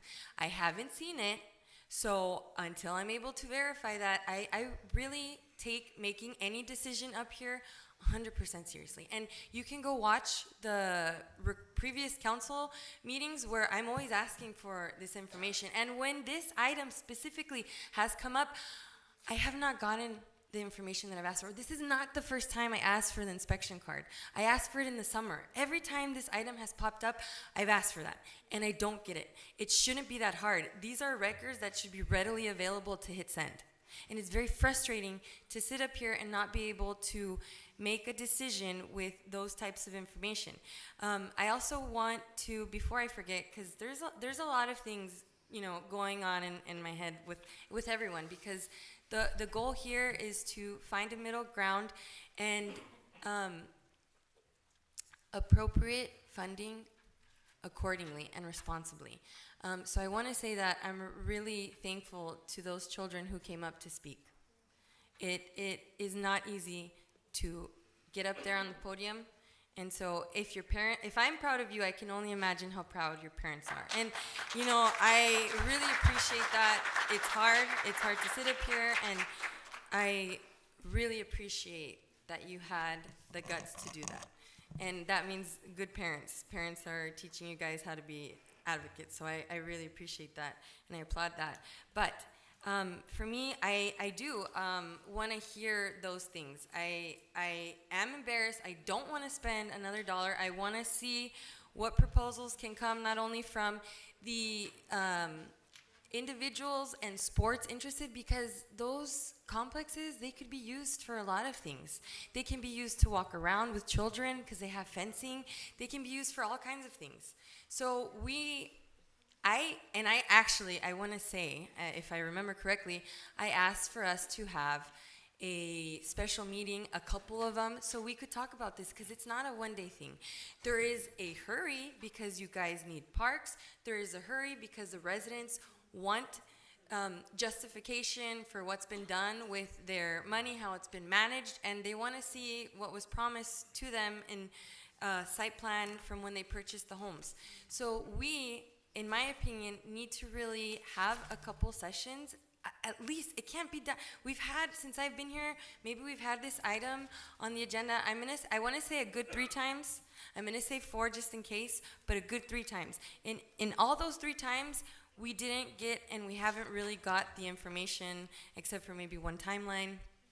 And I don't think, personally, that's enough to really have a good, and maybe the word is a workshop, so we can have a workshop not only with the residents, but the individuals interested, because that's the only way we're going to accomplish something, is if we work together and we say, okay, if there's a meeting in the middle, I truly don't want to spend money on opening a section with the other section of Cordoba Park falling apart. The play area is in really bad shape. The lights are always going out. I've had to call the cops, and I don't live in that area. I go to your guys' park because it's a nice park. I've had to call the cops because kids were lighting fireworks.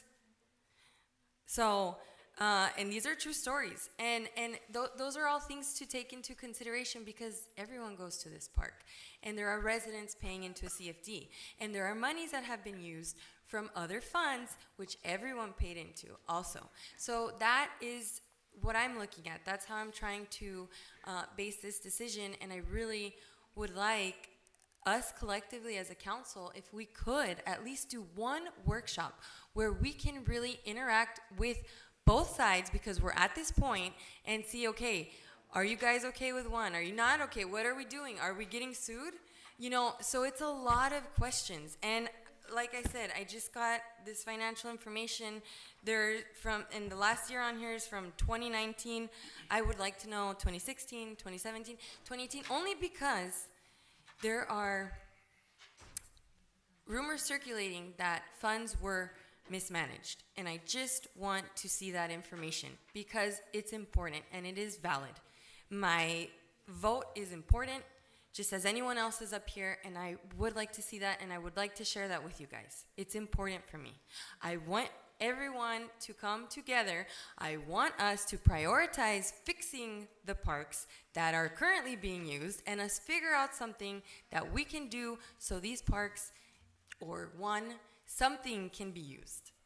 And that's where I stand. And as the conversation goes further, if I have to add, I'll add, but that's where I'm at right now. Sorry. Mayor Pro Tem, if I can make a quick comment. Go ahead.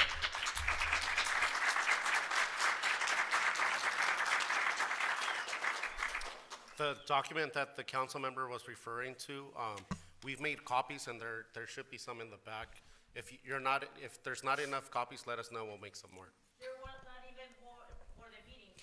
You have not enough for give us an agenda? Like I said, there's some of these documents that have been placed in the back. Thank you.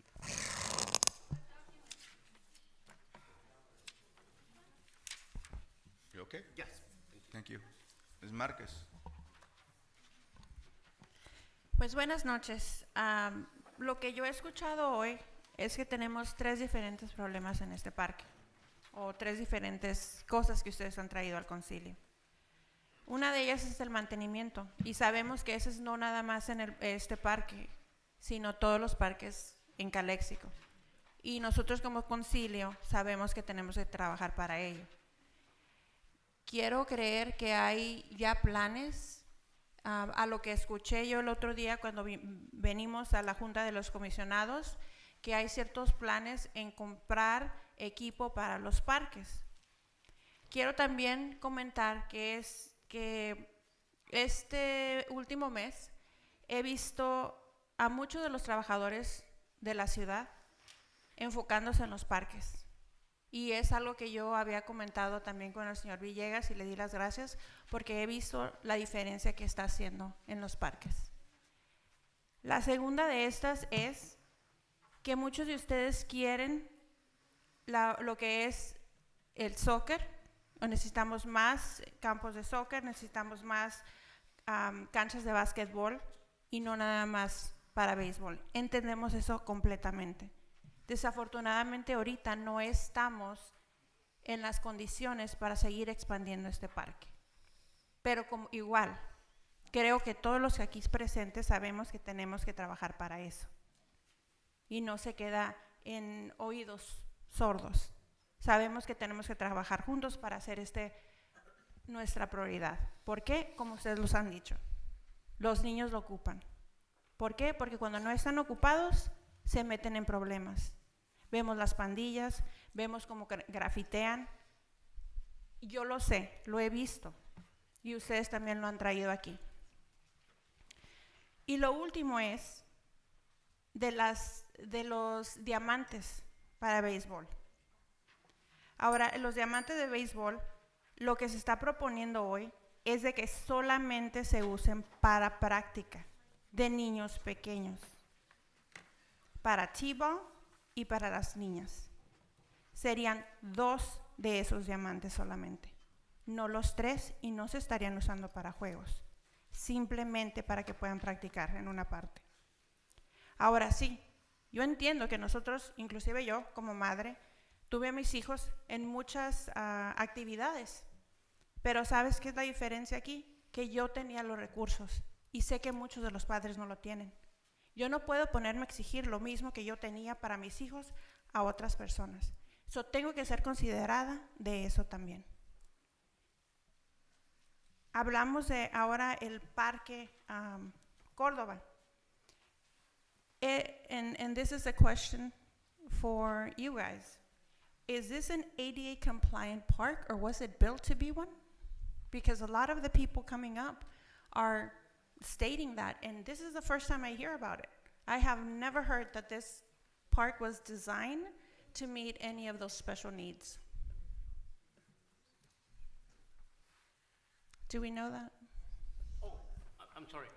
Yes, there's a notice of completion, and the park was designed to be ADA compliant.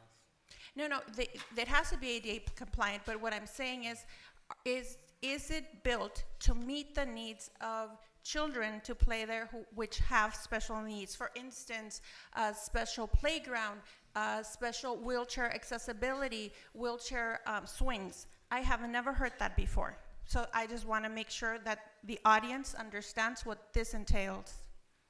Yeah, I don't have the answer for that, but typically is accessible. It's accessible, but it's not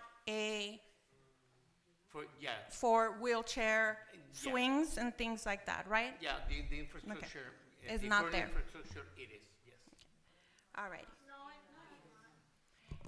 Entonces, por eso es lo mismo. Estoy tratando de entender por qué se trae entonces eso. Entender si realmente el parque era diseñado para poder, o ha sido diseñado para poder utilizarse con sillas de ruedas, porque estamos diciendo eso. Hasta ahorita no he visto yo nada que se haya presentado aquí enfrente que diga eso. Por eso es que lo estoy preguntando. Council member, can you address your comments to the council? I'm sorry, yes. We can't have this discussion. Yes. So I'm just trying to explain all that That's I'm fine, taking but you in. can address your Okay. comments. So esa es una de las cosas que quería la aclaración, si sí o no es un parque realmente, porque tiene que ser diseñado especialmente para las deshabilidades de los chicos que estén ahí. No es lo mismo que sea compliant ADA, a que sea un parque que pueda subirse una persona en, por decir, un columpio con todo y la silla de rueda. Eso es lo que estoy tratando de explicar, y es lo que la razón por la que lo estoy preguntando es porque la gente tiene que entender cuál es esa diferencia, y que creo que no está siendo explicada en este momento. ¿Sí me entienden? Okay. So esa es una. Ahora, sabemos que hay otros parques también en la ciudad, Raisin específicamente, que tiene también los 3 diamantes, pero por cuestiones de salud ese parque no se puede usar. Entonces no sería el único parque de la ciudad que tiene los 3 diamantes en él. Ahí sí se mira, la diferencia es que uno de los diamantes es mucho más pequeño, porque está diseñado para que jueguen los niños en T-ball.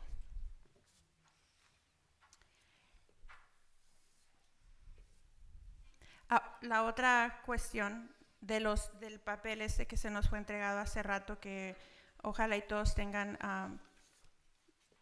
posibilidades de tener uno. Este es todo el dinero que se ha utilizado para pagar para el Parque Córdoba. Is that right? All of these are Yes. the monies and where they came from? Okay.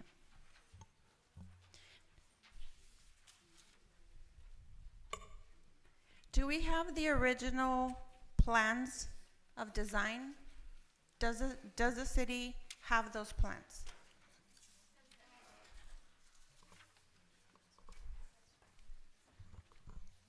We have conceptual plans that were approved by the city council back in February 3rd, 2015, that were based on conceptual plans that were approved, and I'm quoting from the staff report that was presented to council with the help of interested citizens and the Calexico Parks and Recreation Commission.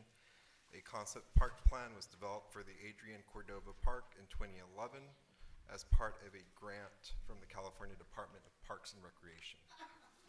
And the park does include the 3 fields, and this was translated into our draft Parks and Recreation element, but it also includes all the other amenities. But they were proposed over various phases, of course, because of funding constraints.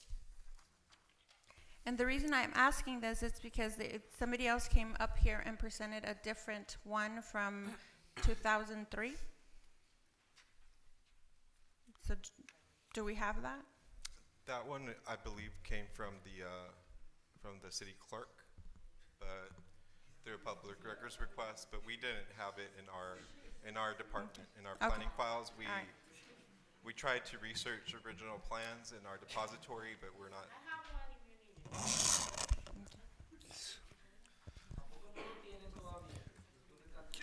At this time, I'm going to remind the audience once again that you already had an opportunity to speak. If you want to speak again, you can fill out another public comment card, and if the chair decides, he can reopen public comment. But at this time, you are disrupting the meeting, and we will stop the meeting. Thank you.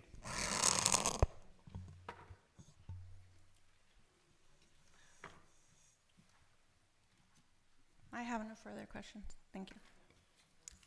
Mayor Pro Tem, can I add one thing? Sure, Please? go ahead. Thank you. I want to highlight this because it's been mentioned quite a few times, and earlier it was brought to the city attorney's attention, and I want to just share with everyone. We have commissions, and the Community Services Commission keeps getting thrown out that they have money to allocate. So that's something that I want information on, because according to the ordinance, it's not within their purview to be giving direction on how that money gets spent, but I'd like that information if that's accurate. That's all I wanted to say. Thank you. All right, my comments, I'm just going to say that I stick to what I said earlier when this item was first brought up. But I can tell you, some of the councilors or council up here said that there's no, they don't want any demolition of some of these parks. But let me remind you that there is still an active RFP for redesign. So what I'm getting at is that we have vacant diamonds out there that are not being used. They haven't been used for a whole year. They've been on lockdown. We have children that need areas to practice, and yet we have them there and we're not using them. What's going to happen, that's all going to go to waste. What's more important though, and I need you to all realize that once all that goes to waste and we start demolishing these diamonds with grant money, well, guess what? Can you tell me, Mr. Coyne, what happens when grant money is involved and we destroy projects that were built with grant money? Oh. Sorry, I'm not really sure, but perhaps we would have to return grant funds if that were to occur, if some sort of demolition were to occur, because you didn't follow through with the grant-funded project. Okay. Yeah, there's no grant money. Thank you. So again, I'm going to stick to where I'm at. I'd like to open a motion. I'd like to get a second shot. Mayor? Go ahead. Okay, so are we aware of any grants that were utilized in Cordova Park? No, no grants, right? Okay, so Ma'am, let's clear ma'am, that. this is your final warning. You will be removed from the meeting. Sorry, Councilmember, please continue. Okay, so we just want to clear out all the misinformation again. Finance Director, again, could you please, for the record, let us know if there have been any grant funding used at Cordova Park? Thank you, ma'am.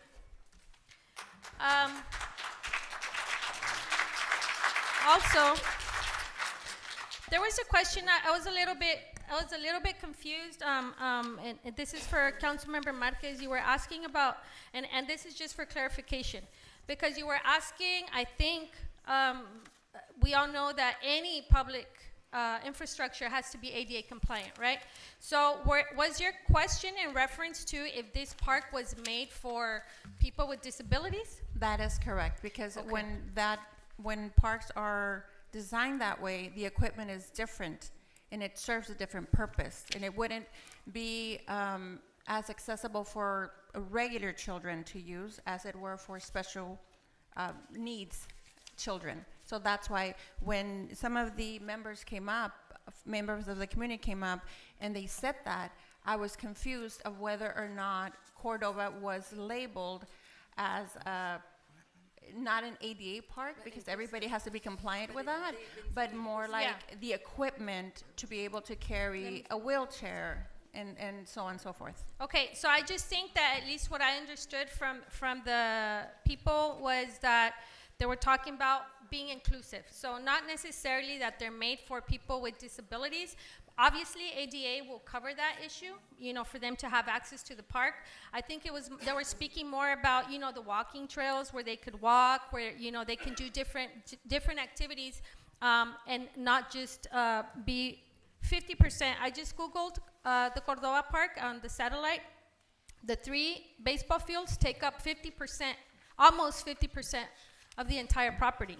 So for the person that came up with this design, wishful thinking, because I don't know if you guys saw that design, but it has a swimming pool, it has tennis courts, it has basketball courts, it has a full soccer, FIFA style soccer court.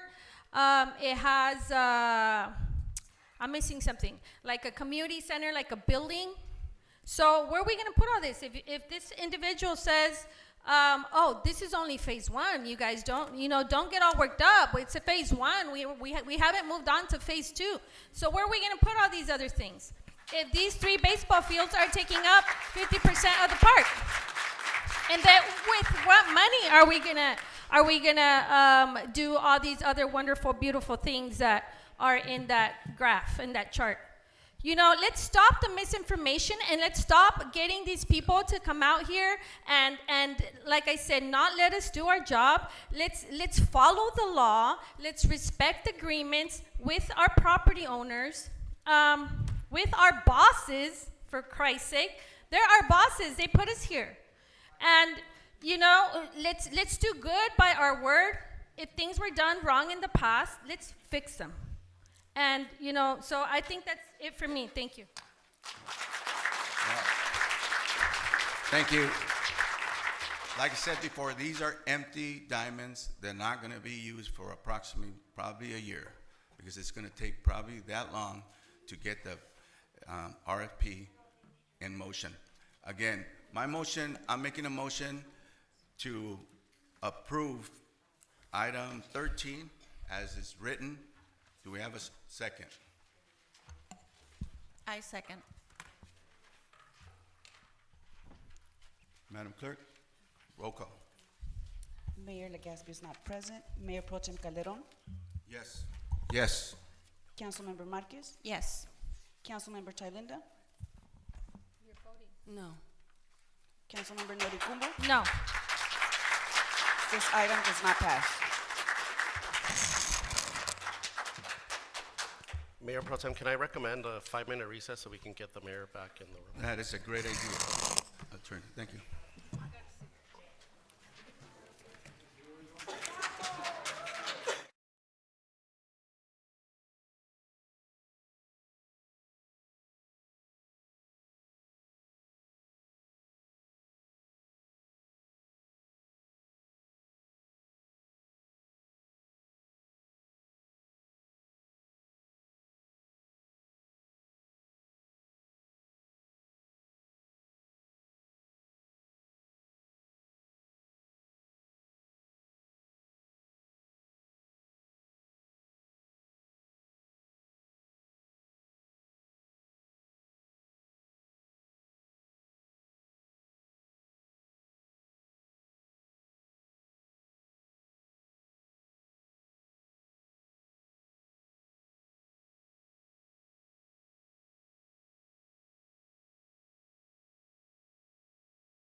Good evening, everyone. We're going to go ahead and continue our meeting at 9:09 p.m.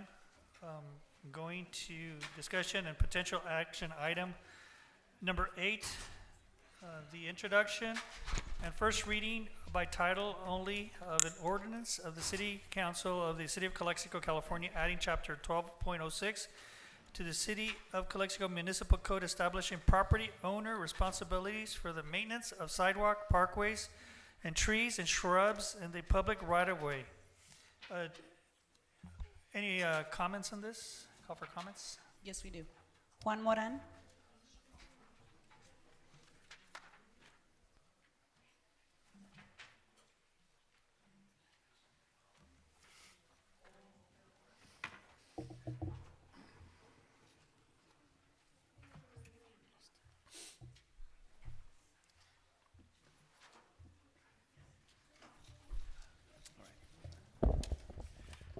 Good evening, Mayor, council members, staff, public. I'm Juan Moran from Vega Street.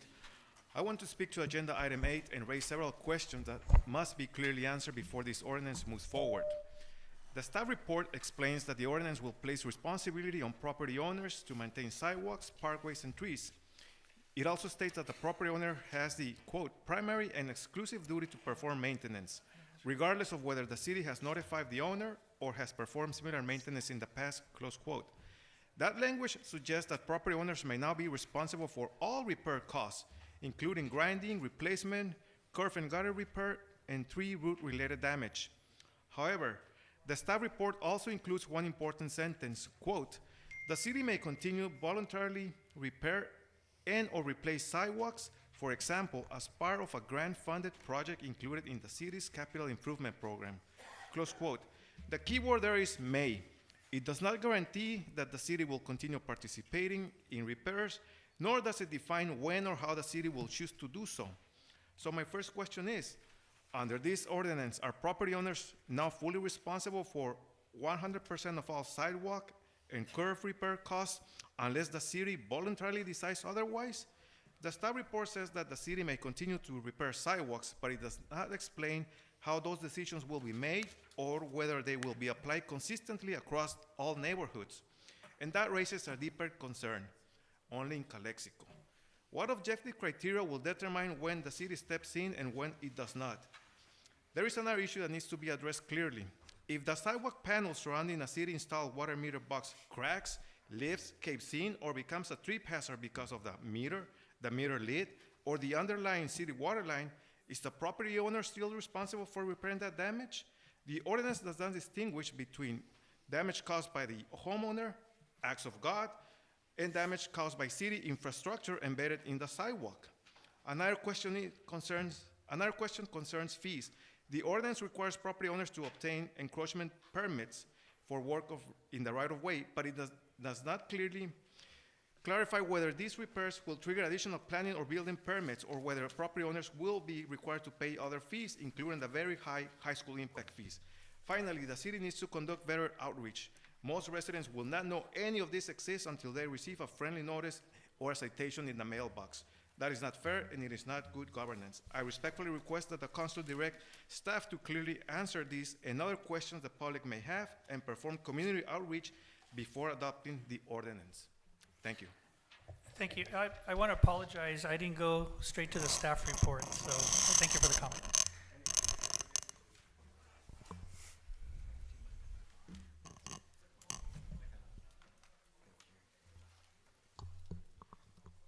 Yes, good evening, Honorable Mayor, members of council. So since I got here, I know that it's been a recurring comment from this council and from the public that there's a lack of maintenance of street trees and sidewalks throughout the city. And there's a perception by the public here in Calexico in particular that it's the responsibility of the city to repair sidewalks and maintain street trees along private property. But that's not the case. Under California law, it's actually the responsibility of the property owner under Streets and Highways Code 5610, and that's cited in the staff report. We do have to adopt a local implementing ordinance in order to enforce that, and this is what we're proposing. A lot of cities, so a lot of the concerns Mr. Moran raised are solved at the policy level internally by staff. A lot of cities take different approaches in order to resolve some of the issues with sidewalks and particularly maintenance of street trees. I know a lot of cities, so just so you're aware, this is a standard ordinance that a lot of cities have. And it also shields the city from liability if there's a trip or fall. This ordinance places that liability on the property owner in accordance with state law. And so that also insulates the city. A lot of cities that haven't had this law in place have been subject to lawsuits and have lost millions of dollars because of trip and fall accidents. The California courts have upheld similar ordinances. For example, the cities of San Jose has an ordinance that's very similar that has been upheld, where it places the full responsibility on the property owner. However, on a policy level, most cities, they cooperate with the property owner. It's not usually for sidewalk hazards, it's a reactive policy where it's based on complaints, and that's when a citation may be issued, or when there's an actually egregious situation that's an immediate hazard, like a tree with limbs that are and branches that are very close to the sidewalk or to the street. Then that's when cities issue citations. Most cities don't take a proactive approach where they're actively just going out and seeking out any cracked sidewalks or any trees that may need a little minimal maintenance. But I think that it is important to have this tool for us to be able to address those most egregious situations where trees need to be trimmed. Today was a perfect example where a lot of property owners are not properly maintaining their palm trees, and all these palm trees, all the limbs are falling over cars and over our pedestrians, especially on windy days like this. So it was very evident today that we need to have this tool in place so that we can provide at least initially warnings to property owners to, hey, clean, it's your responsibility. Please trim your palm trees. Please trim your trees. It's your responsibility under state law and under this ordinance. And that's essentially the goal of having this ordinance in place. Thank you. Thank you. Let's continue with public comments. No public comments. Let's continue. Let's go to council discussion. Mayor Pro Tem Lencho Calderon. Any comments? I don't have any comments at this time. Okay. Councilmember Marcus, comments? Would this require also for the cleanup of the sidewalks? Yes, I failed to mention that. There is a provision as well in there and for commercial businesses to provide waste receptacles near the interior front entrance of their businesses so that folks would discard of waste and not discard of it on sidewalks. And so, for example, the ones that most come to mind are the parcel businesses that handle, Amazon deliveries and where there's a lot of cardboard that's discarded. So they would have to provide waste receptacles of sufficient capacity where customers are able to discard their waste.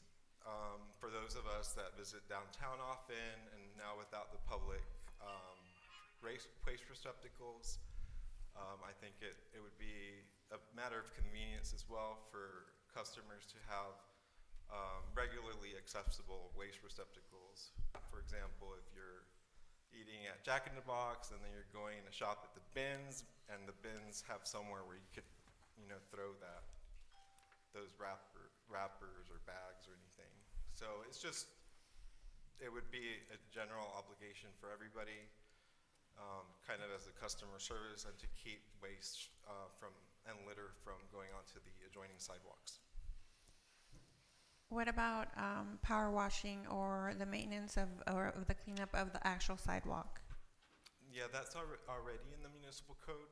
Currently, folks are responsible for maintaining their sidewalks and alleys clean.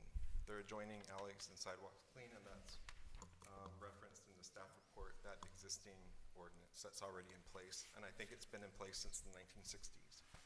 It's just a matter of enforcement. So we will be coordinating with our code enforcement officers to implement that existing ordinance.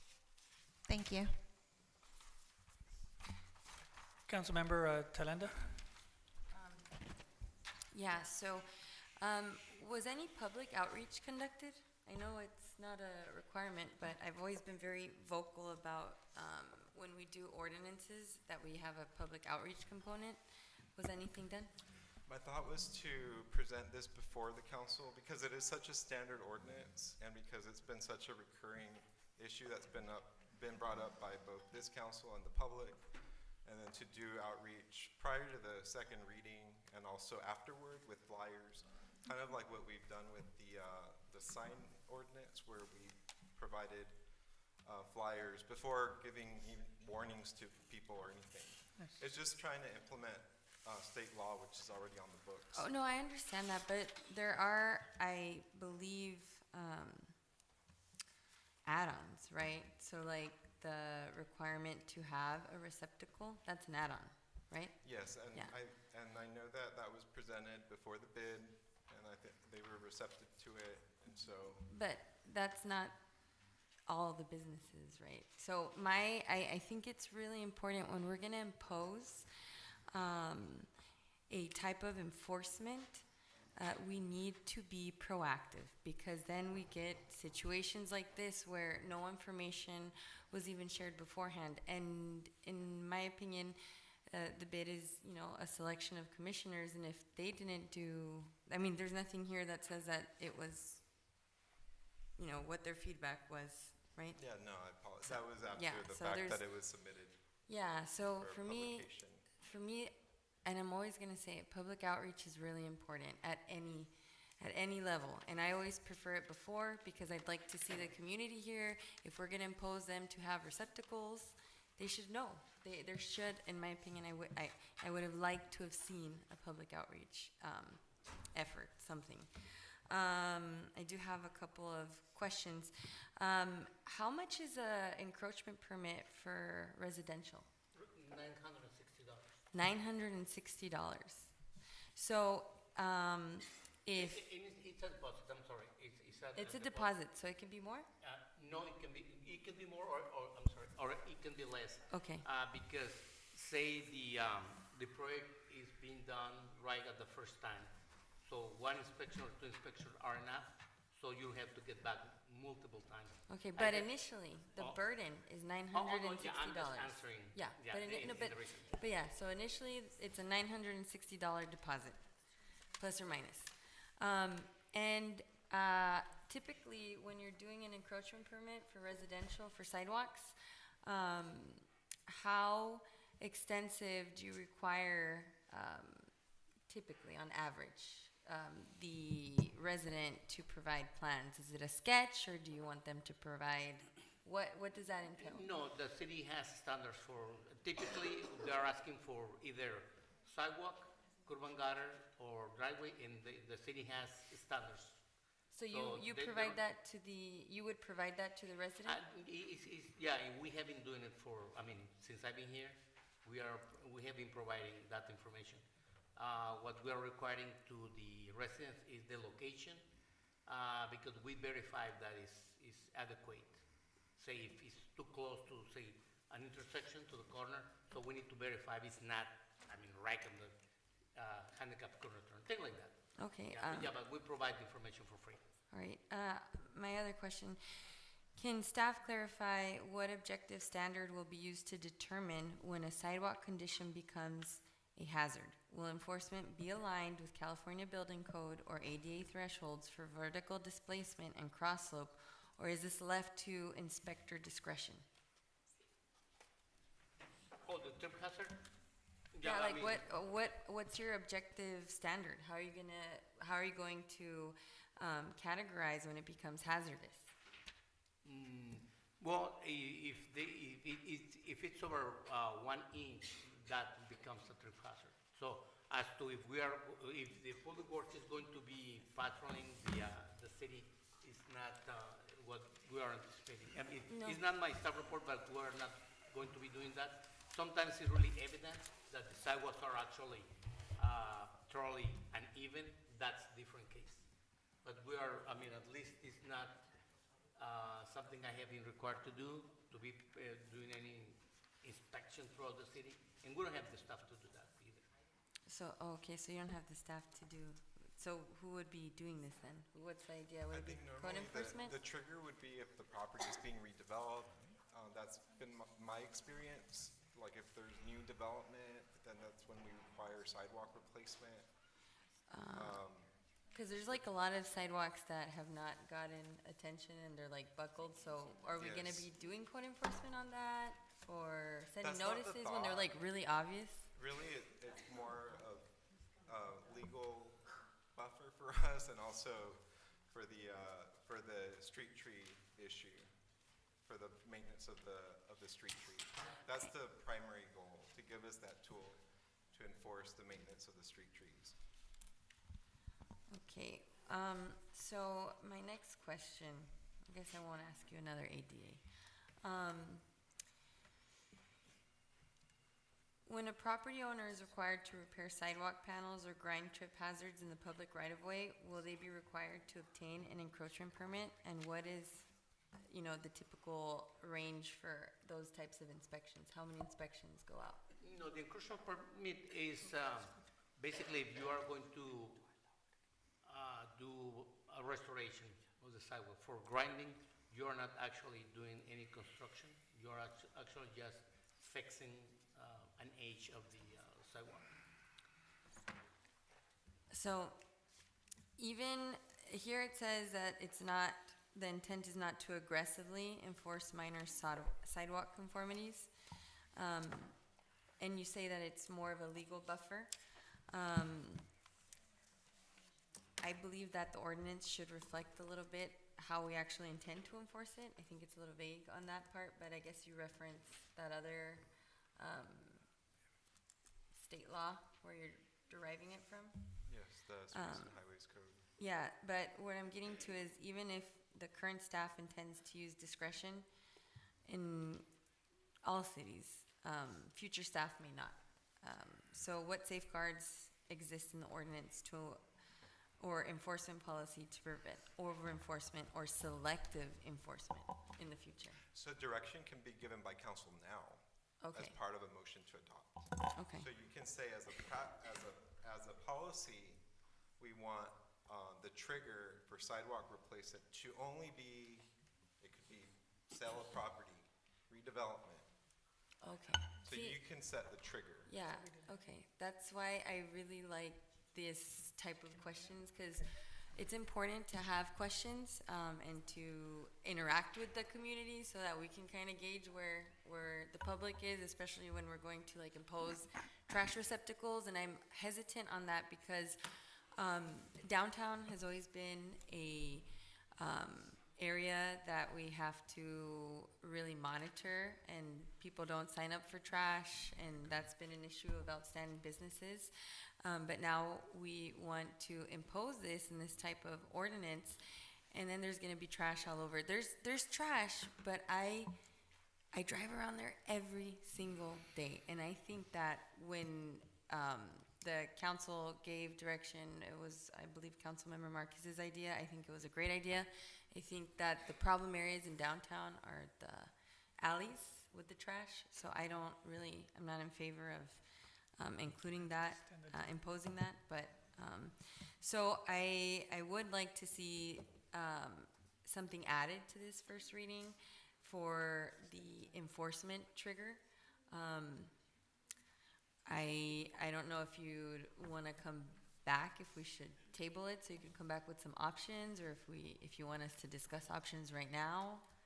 It's up, you tell me, because So your options are, we can be an active program where we would go out and We don't have the staff and though, look, so. exactly. So that's out of the question, right? We could have a reactive program, which is based on complaints, which is currently kind of our code enforcement program because we don't have sufficient staff. So, It's complaints driven. so then would you say that if we added like a reactive standard to it, policy, but you could then add an additionally like, okay, we've received a complaint, now if they sell it, then that's when they have to fix it, or how would you create levels, or how would you propose it? Yeah, so then I guess we would have to have Public Works go out and look at the severity Yeah, because there has to be a of component the because buckling. Yeah, If it's there- greater than an inch. yeah, in downtown, there's a whole section by the old donut shop on 3rd Street. There's a whole section missing of sidewalk, and the property in front of it's vacant. And that, I mean, who's gonna put the sidewalk? Is it us or is it them? No one's there. So yeah, but well, do you guys wanna like Well, brainstorm like, right now, for or you wanna example, come like back, or that- you wanna in bring it that in the second reading? What In do that you? situation, we could, if we get a complaint about that sidewalk, because it was probably removed during demolition of the building, and it should have been replaced by the property owner, we could, with this ordinance, we could notify the property owner that they're obligated to replace the sidewalk that they demoed.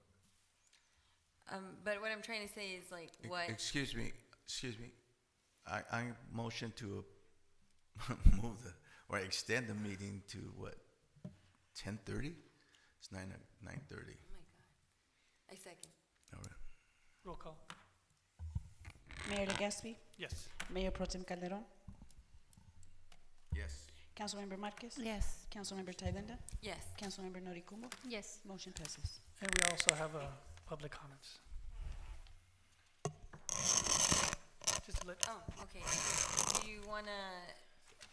you wanna come back with the second reading with something to propose in there, or what do you wanna do? And then another consideration is the encroachment fee. Well, I think that maybe if we could, when it's part of that enforcement process, maybe it could, I don't know, maybe Because it'd we be wanna reduced or incentivize- a different, like Yeah. a reduced fee, a flat fee, something that you guys. Councilmember, it sounds like you want to make a substantive change to, Yeah. Yes. in we this have to first come reading, back so, for another first yeah, reading. you would have to come back for another first reading. The only way you would be able to come back for a second reading and make changes, it's if it's, like formatting or numerical or something that's really small and not substantive. So if you guys don't agree with how it's written right now, I would suggest you table it to a date certain, or if you want to, depending on how much time staff needs, you can just table it indefinitely. I'll let everyone, I'm sorry, go ahead. I don't have anything. Oh, wait. Okay, yeah, so I do have some concerns. I understand that if it's, you know, a state law, it's kind of like that SB 9, is it? That we had our own thing, but then the state imposes what we have to do anyway. But, so I understand if it's a state mandate, you know, so not that we shouldn't have our ordinance, but I have some concerns. That maybe we would like to address into the ordinance, because my biggest concern is that even though you mentioned that it's only to enforce like the tree issues going on, approving the entire ordinance and only verbally saying we're only looking to enforce these items, I just want to make sure that that ordinance is not weaponized at some point to where we pick and choose who we are going to enforce to fix a sidewalk, because the sidewalk is a lot of money. You're talking about thousands of dollars, right? So if we are going to, like you mentioned, as policymakers, to put include a criteria of how we're gonna enforce or what's gonna trigger the enforcement of the higher ticket items. That's my biggest concern. The other concern is, well, and I'm all about, you know, enforcement, and we do speak about a lot about beautifying the city, and sidewalks and trees and all of that have to do with it. And I agree with that portion on 3rd Street that there's an entire sidewalk that's probably missing. And if this ordinance is going to allow the city to go and request or demand that the property owner replace that sidewalk, you know, I would be all for that. But like I said, I just think that we need to make sure that we have something where we don't, you know, all of a sudden say, hey, well, I don't like this person, I don't like this business owner, I don't like this homeowner, and he's got a crack on his sidewalk or it's not leveled, so I'm gonna go make him fix it. So as long as we develop a criteria that we're not weaponizing this ordinance, then, you know, I wouldn't have any issues. The only comment that I have is, I don't believe nothing is being weaponized. So thank you, Michael, for a job well done. That's the only comment that I have. I know that we have a public comment. Can we resume with that? For the record, I didn't say we're weaponizing it. I said I want to do things so that not just us, nobody in the future, no council member in the future, no staff member in the future utilizes this ordinance. Thank you. In that manner. Norma Aguilar.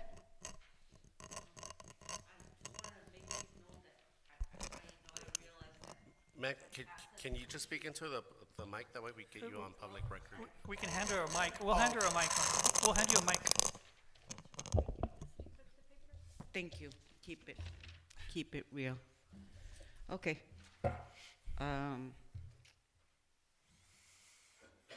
Actually, this one is in regards to this ordinance number 8.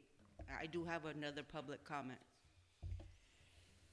But so my question was, well, first comment, my understanding was that where the property line for the property, that's where your line of responsibility, that's where I was always told, like, as if anything went wrong with plumbing or anything like that, and it was like that, okay, anything towards beyond your property line, that's on us. But if it's on the other side of the property line, it's your responsibility. So I didn't know this new ordinance come in. I agree, Ms. Talenda. I don't agree with, I didn't even see this. I was so focused on these other things. That it will be a real smack in the face for people finding out at the last minute. And in particular, when you're talking about, you know, maintenance of sidewalks, so one of the questions that goes with that is like, what about I've seen a ton of sidewalks, in particular the older sections of Calexico, where the sidewalks are messed up. So is this going to negatively affect residents then? So is this going to be like not retroactive, or does the city, you know what I mean? So what if you have a senior citizen in front of there and they don't have the thousands of dollars to replace that? That's my question. And like I said, that was my understanding, that the point of responsibility was from the property line this way. Thank you. Michael, can you later reach out to her and you guys can communicate with each other by phone or something for verification? Okay, any other public comments? No? No public comments? Okay, call for a motion. May I add something, Mayor? I'd like to call for a motion. I would like to add something real quick. Okay. It's important to ask questions because the costs will be burdened upon the residents. And although it's not required by law, public outreach is important so that it's not a slap in the face to residents when they get notified that they have to pay thousands of dollars to replace a sidewalk. And then they have liability for injuries. So I hope that we as a council could motion to table it to come up with ideas to fix fees, you know, adjust it for this type of enforcement activity versus new construction. That's all I have to say. Thank you. A motion to table? I second. Do I have a second? Okay. Roll call. Madam Clerk? Mayor Legaspi, Yes. Mayor Pro Tem Calderon, Yes. Councilmember Marquez, Councilmember Thalinda, Yes. Councilmember Noricumbo, Yes. motion passes. Okay. Moving on to agenda number 9, accept and adopt city council agenda policy. Call for staff report. Yes, excuse me, Mayor, City Council. We made the revisions that were brought up at the last meeting by council members. They're in red ink in the handbook. I think they're self-explanatory. We also highlighted some of the language that there were some questions, and so that language is highlighted just to point out it was already there. At this point, we open to any questions.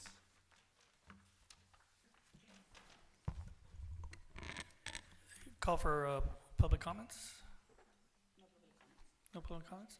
Okay, going on to council discussion. Mayor Pro Tem Calderon. Thank you for following up with all the questions that have been asked. Hopefully this time it's good. I think the only issue I have is it's starting at 4:30. I like, if possible, Yeah, I can answer that. So even though the agenda policy says 4:30, the city council has by resolution adopted the meeting times and what time closed session starts, and that's at 5:30. So if the council wants to change them to 4:30, it would have to do so by resolution, and that's according to the municipal code.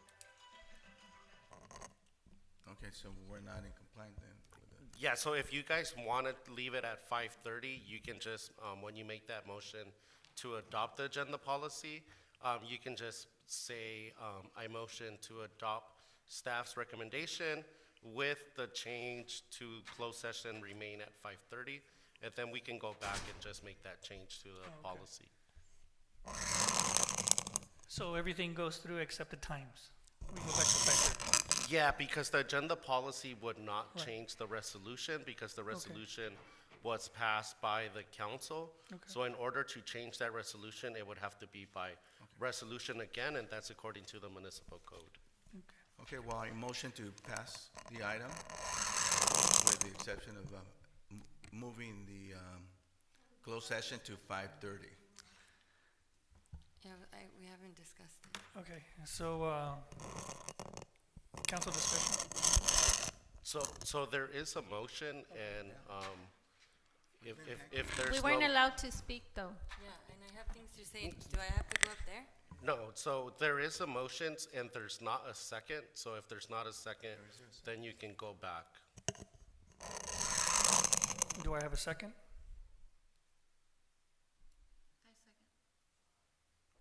Okay. So is that allowed to where council is not allowed to speak? There is a motion and there is a Okay. second. If you want to have there to be discussion, you would need to make a motion for discussion, and then you would have to have a second for discussion, but it would only be based on that motion. So we need to complete this one first before we go to the second one. No, that's incorrect.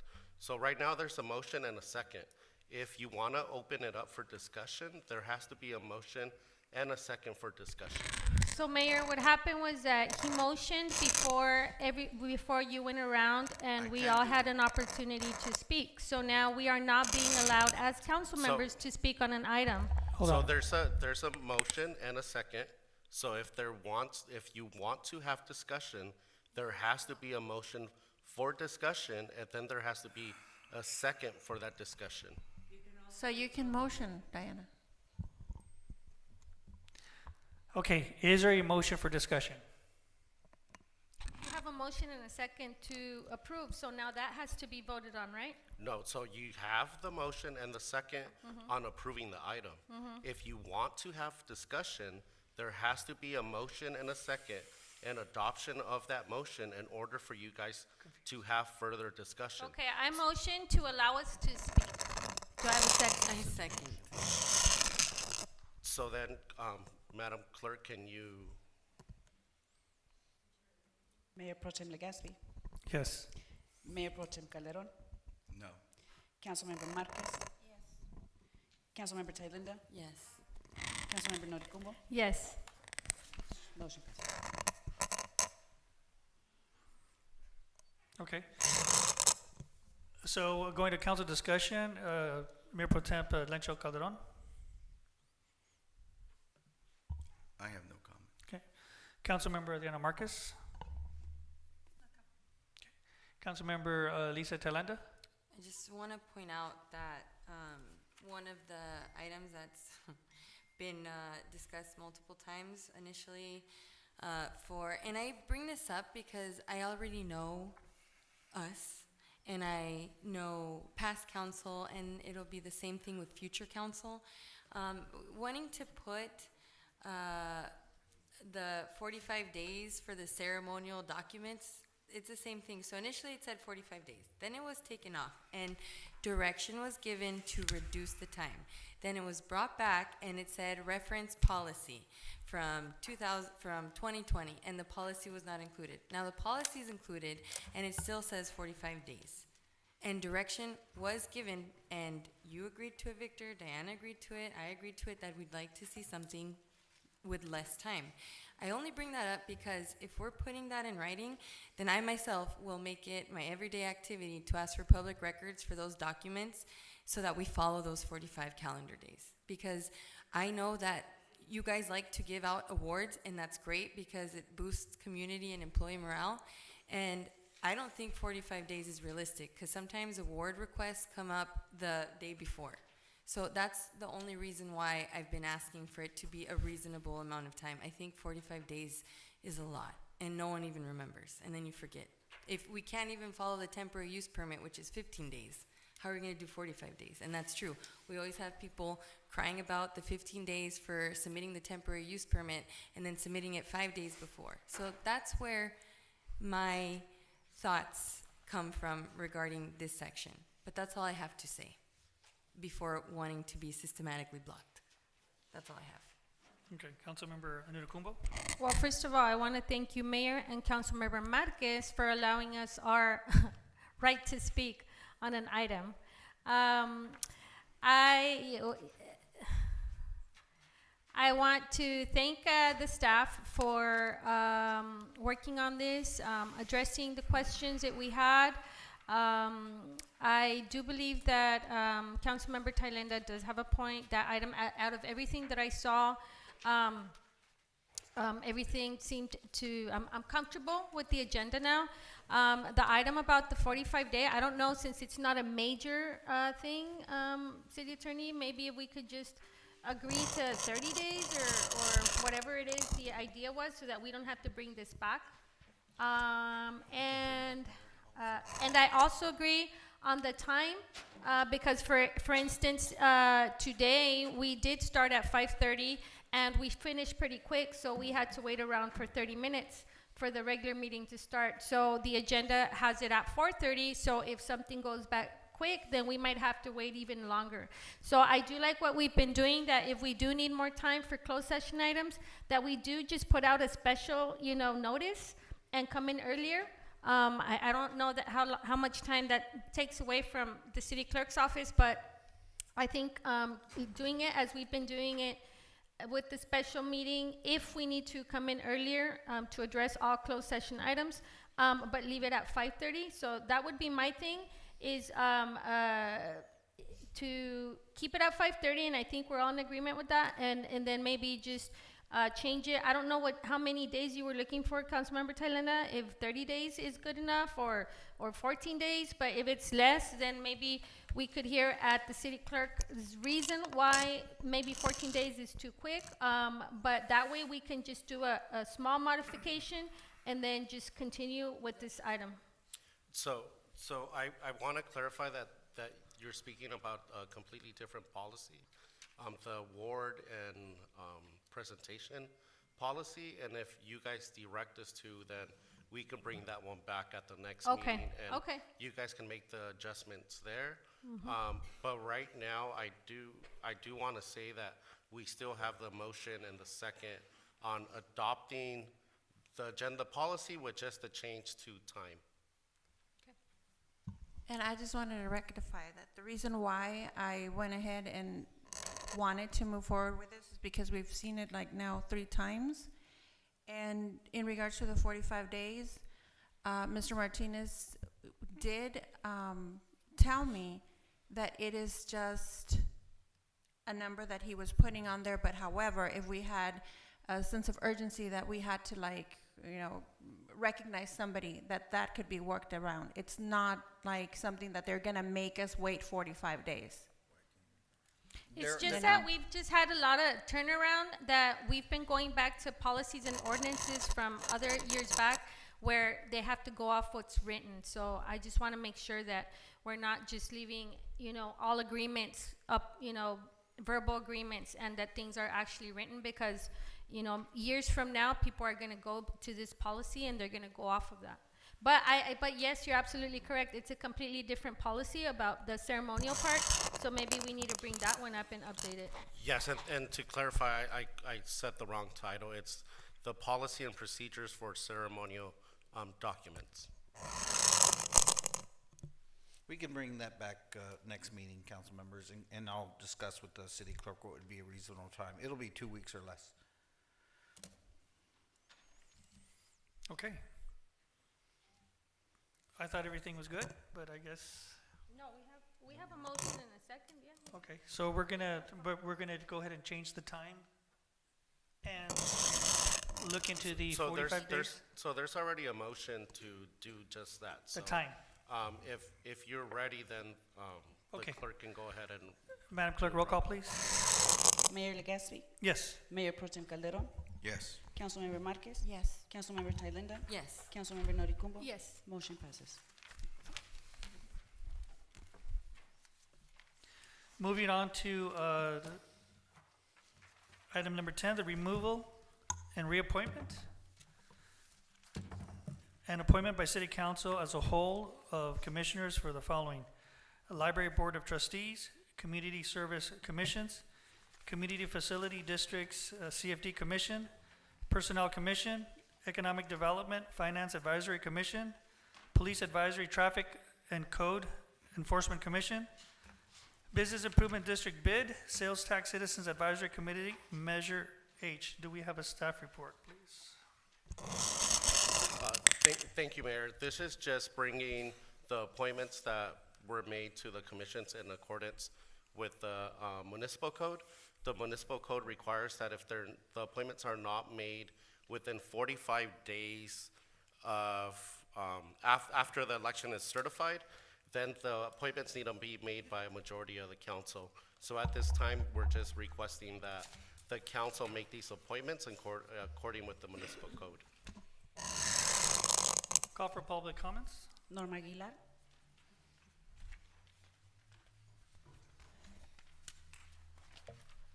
Good evening. Finally got to my item. Yes, so we were kind of confused yesterday at our Measure H meeting, and I just want to point out to the city manager and the city attorney, there's a difference between Measure H and the rest of the other appointees. This is an oversight committee, and so that's why our concern and confusion was, are you talking about unappointing everybody? And if so, how long are they gonna be unappointed for? And as it was, we have only had 3 consistent appointments. We never got appointments from Ms. Thalinda and Ms. Noricumbo. So, or if we did, it kept, there were not some consistencies. Let's just put it that way. But I did want to, since I know you can't respond to me, I do want to make that very clear to the city attorney. I hope that he did do some work on how this will impact, because are you sure you don't have to have the advisory in place?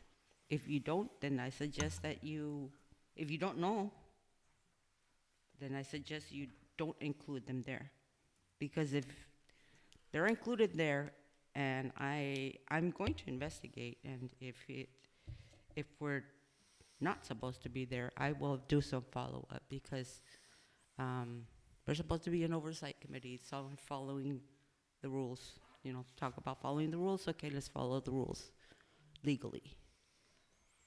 Are we legally bound to have an oversight committee in place while Measure H is in place?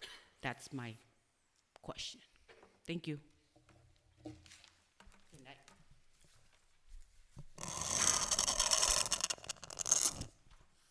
No more comments? Call for council discussion. Councilmember Mayor Pro. Mayor, if I may, before, I would like to answer her question, if I may. Sure. So according to the municipal code, nobody was I don't want to say nobody, because there are 2 commissioners that were properly appointed. They were appointed within those 45 days, but the rest of the commissioners were not appointed within those 45 days. So we're not disbanding the commissions or anything like that. Tonight, we're just appointing the commissioners in accordance with the municipal code. So there's not going to be a delay or anything like that with the appointment of the commissioners. That's going to happen today. And the reason why the title says remove, appoint, and reappoint was because none of those commissioners were properly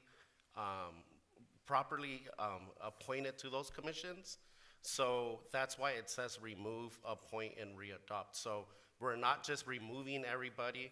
They were never properly appointed, and now we're trying to come back to in accordance with the municipal code. So that's the action that we're doing tonight.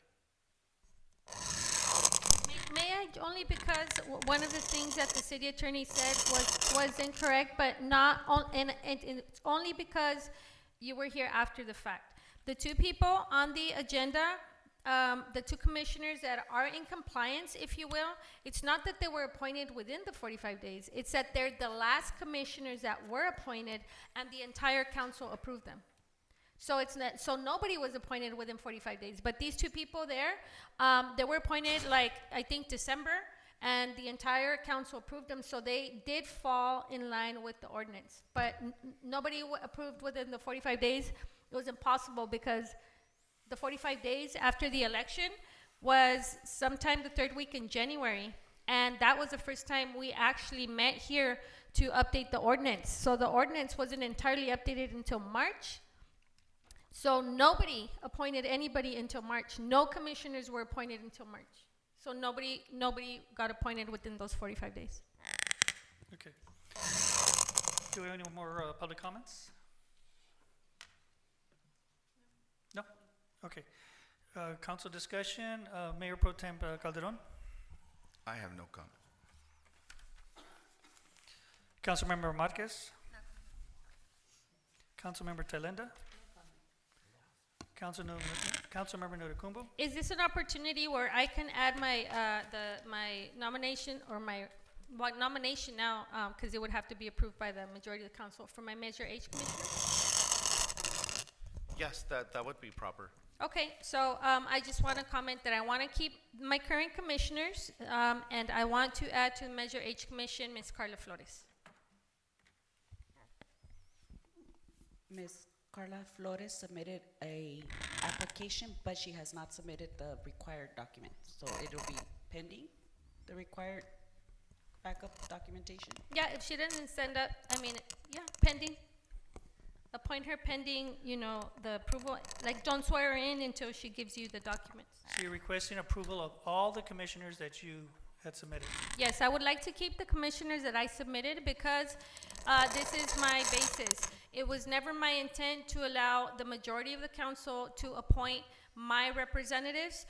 The reason why there's a technicality here is because we updated the ordinance. There was a waiting period of 45 days. And because of that waiting period, we all appointed until March. So that's when the initial part of the 45-day countdown should start, because if you guys recall, we did these changes to the ordinances. We changed the commissions to meet from quarterly to monthly. We removed the stipend of the commissioners. We added that the commissioners should be interviewed prior to appointment. And we also added the CFD commission and added traffic to the police advisory commission. So all commissions were in play. All commissions had some type of change to them, which is why none of us were allowed to follow that ordinance. So I do not, our commissioners are our eyes and ears, and I would like to keep my commissioners because those are the people that I trust to go into those commissions to represent me as a representative of the people.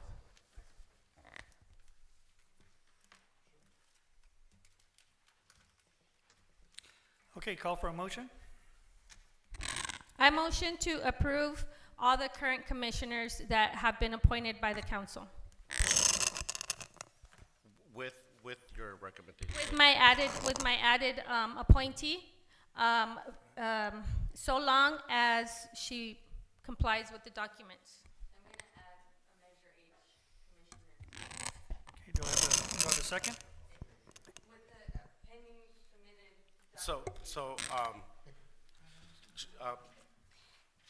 So the council member's not on the dais, so the motion right now is the motion that you made. Okay, can I rescind my motion?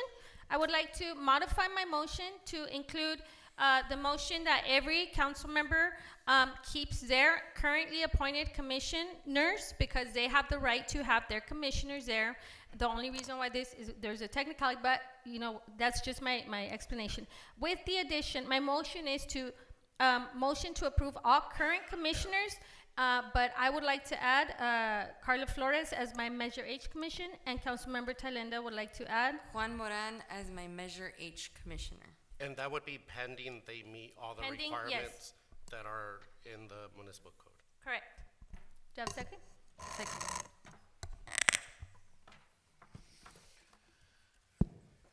Mayor Legaspi, No. Mayor Pro Tem Calderon, Wait a minute, what's the motion again? Because I got lost here. That all the commissioners are approved.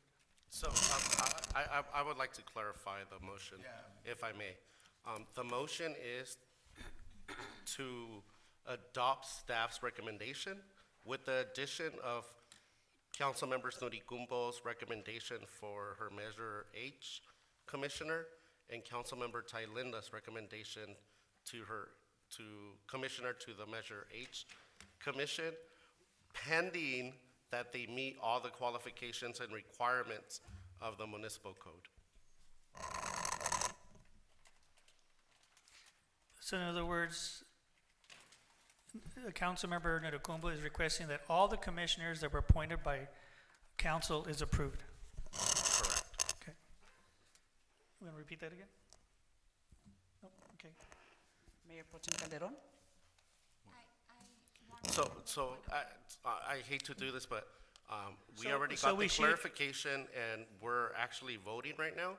So if you want to reopen the item for discussion, we're gonna need a motion and a second and a vote, so we can go ahead and continue the discussion. But there is a motion on the table already. So I would like to reopen. No, we need to finish up this motion and then, We need to. No. So she's made a motion to open up discussion again. So we need a second and a vote in order to continue the discussion. but we need to complete this one and then reopen. No, I said I second. So there's a Let's motion finish to this one. continue So do we discussion. have a I and a second if we Councilmember can- Adriana's motion. If we can please get the vote. Okay, Okay. this is the vote to reopen discussion. Mayor Reopen Legaspi, discussion? Reopen? Yes. Mayor Pro Tem Calderon,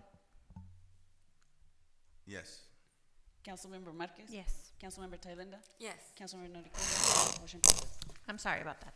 So I wanted to go ahead and remove my commissioner, one of my commissioners. Okay. I have a second, I'll second it. And that was all. So it would have to be Added to the Councilmember motion? Norikumbo that Yeah. would have to be Adding that to my accepting of motion. your Yes. friendly amendment, and she has. So Yeah, so, Wait, I'm Yeah, really for sure. confused. Okay. So she's gonna have to do the whole thing. no, so we're all adding, so we you're just do a adding, new I'm motion? adding, So you've accepted her friendly amendment, Yeah. so we can continue discussion, and I think now it's Okay. at Yes. Councilmember Thalinda to continue. I accept Councilmember Marquez's amendment to her commissioner as well, as part of the original motion.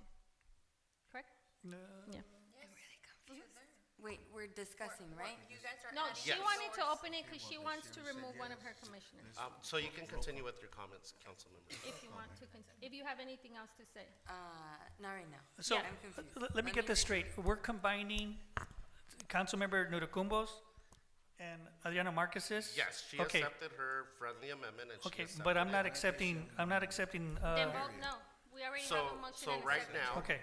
we're at discussion, and I believe it's at Councilmember Nuricumbo, No, if you have any comments. I have no comment. So she has no comment. Is there any Yeah, further? okay, but if I motion to approve this, So you- I'm approving Nurucumbo's acceptance of all members to be stayed. Yes, Okay. and with the addition of her appointment And I'm and adding two, and she's Councilmember removing one. Thalinda's appointment to the Measure H committee, and including Councilmember Marquez's friendly amendment to her motion. So there cannot be a substitute motion because there's a motion and a second on the dais. So if nobody else has discussion, then we can continue with the voting of that motion. But once we're done, I can make an additional motion, right? No, we'll be done. Once this motion, I don't know if it's gonna pass or Oh, yeah, not pass. it's So gonna pass. right now, we have a motion, and we're voting on that motion since everybody's done with their discussion. So, So explain the motion for me, please, attorney. so. What are we the- voting for? The motion is to adopt staff's recommendation with the addition of Councilmembers Nurikumbos and Councilmember Thalinda's appointments to their Measure H, pending that they satisfy all the requirements to become commissioners, and the removal of a commissioner for Councilmember Marquez, one of her own commissioners. So that's what's on the table right now. And you guys said that there was no more discussion, so we can go ahead and vote, Madam Clerk. Do we need to know what commissioner is being removed or no? I think she did say what commissioner was being removed. I didn't hear. Can you repeat that for? So it would be from the Finance Advisory Commission, Carla Ibarra. Can I remove someone? So we have a motion on the table. We had discussion, and there was no further discussion. So right now, we're voting on Councilmember Nuricumbo's motion that has been motioned and second, and she accepted Councilmember Marquez's friendly amendment. So we're voting on that motion right now. Ready. Mayor Legaspi. No. Mayor Pro Tem Calderon. Yes. Councilmember Marquez. Yes. Councilmember Thalinda. Yes. Councilmember Noricumbo. Yes. Motion passes.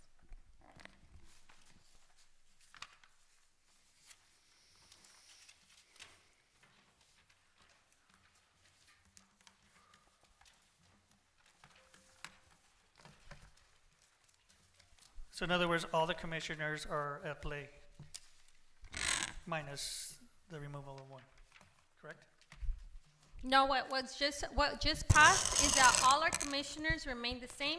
So- We just so, filled the Measure Chair, H it's your commission. meeting, and you call it back to Okay. order, and that item is done, so we can move on to the next item. Okay, so I can't make a motion to remove anyone. No. And Okay. the only way you can reopen that is if somebody from the prevailing party accepts to reopen it. The prevailing party is the people that voted yes on the motion. Okay. Moving on to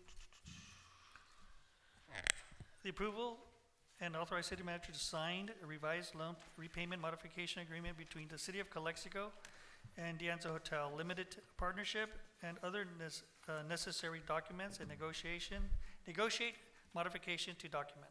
Thank you, Call for Mayor. staff report. Yes, thank you, Mayor, City Council. We've been still working on this project. As you probably recall, back in December, the council gave us the go-ahead to move forward. There's been there'll be a delay in construction. It actually will now happen towards the end of March with a one-year completion date. We needed to go back, the attorneys, and change some of we needed a deed of trust with the CDBG loan, and we needed to make those minor modifications to the regulatory agreement. The city will still be receiving the exact payment as approved by the city council. The project is still the same project. We still will be getting about $628,000 from the 2 redevelopment loans, and there'll be an interest of, about $500,000 for about $1.2 million. We won't know exactly because the interest is carried all the way until the project is completed.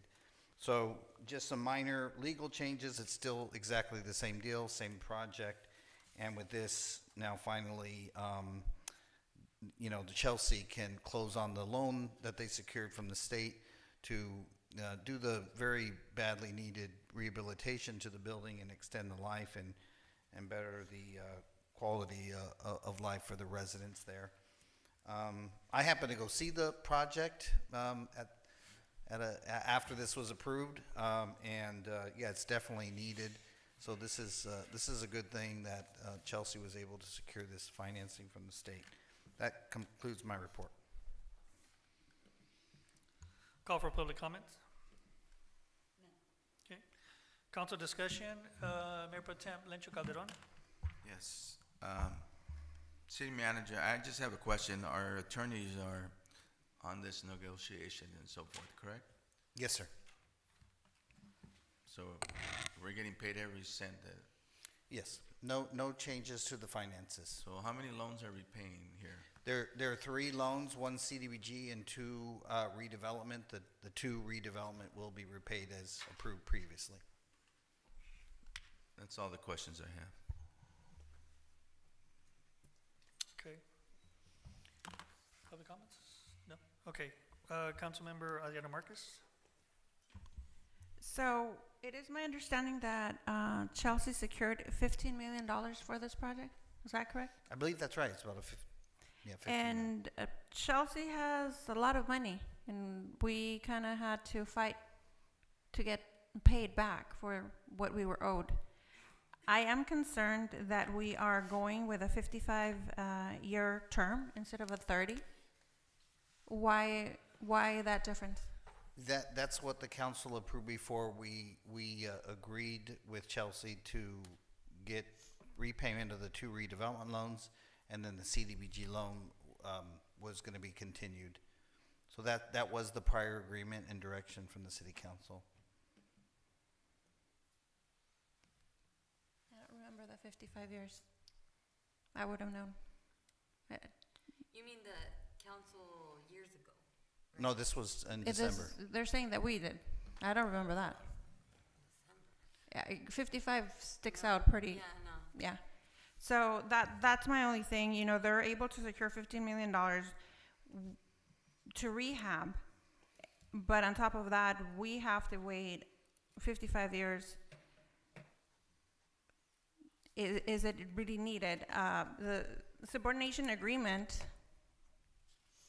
is it really needed to go to the 55 years instead of the 30? I personally don't feel comfortable because we did have pushback in getting paid this last time.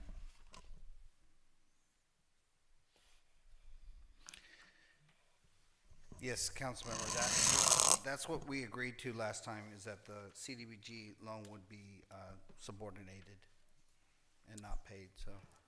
For 55? Do you guys remember that? I don't. Trying to find My understanding is that this agreement is exactly the same, but we're just pushing over the dates because right? That's Yeah, what I'm understanding. It's the agreement that was previously approved in the previous meeting. Yes, But we're just moving over the date because they're gonna start late. That's what I'm understanding, but if not, please clarify. Yeah, that's it. On page 3 of of the loan repayment and modification agreement that's attached. You'll see under the bottom of page 3, we're just changing the CDBG the CDBG deed of trust and regulatory agreement to extend to December 31st, 2081 instead of 2080. So it's just 1 year difference. Mayor, may I ask a question? Yes. What happens if we don't approve it as presented? If we don't prove it as presented, they won't be able to close on their financing. So no money. This is, Mayor, Council, this is the same financing that we approved. The only difference is, again, some legalities, legalese language, just that HUD would probably want, and then just the 1 year difference. And the only reason I'm questioning it is because I don't remember it being presented in paper to us before, where I had actually seen the actual numbers as presented today. And that's why I'm questioning it. I know that it's a catch-22 because it is something that's going to be helpful for our seniors that live in those apartments, but I am concerned the fact that I had never seen these numbers before in paper. That's all.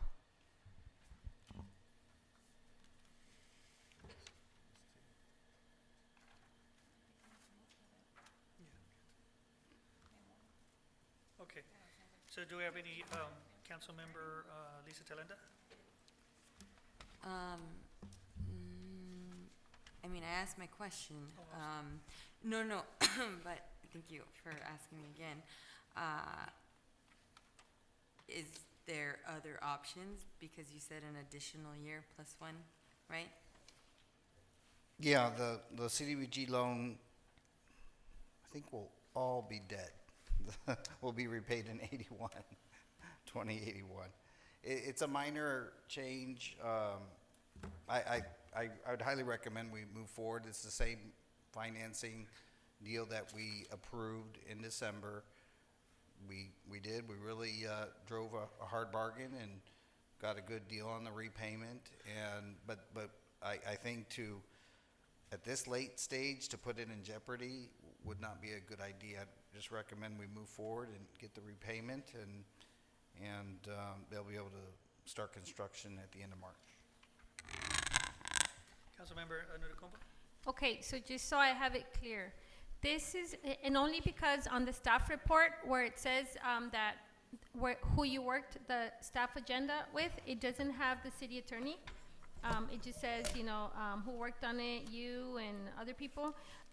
That's something that I always want to see to feel comfortable, especially in an agreement or a modification of the agreement. But if he tells us that this is the agreement that we had already agreed to in closed session, and that he reviewed it and they're not making any other changes other than push over the date because they're starting later, then, I mean, pretty much we have no other option. Time has already passed. The only thing about the 1 year that we're talking about, so we will be getting the initial loan payment. It's only the interest, right, that we're going to get paid in a year because that's how long they're projecting that the construction is going to take. So, I mean, we really have no other option. Time has already passed. We can't bring time back.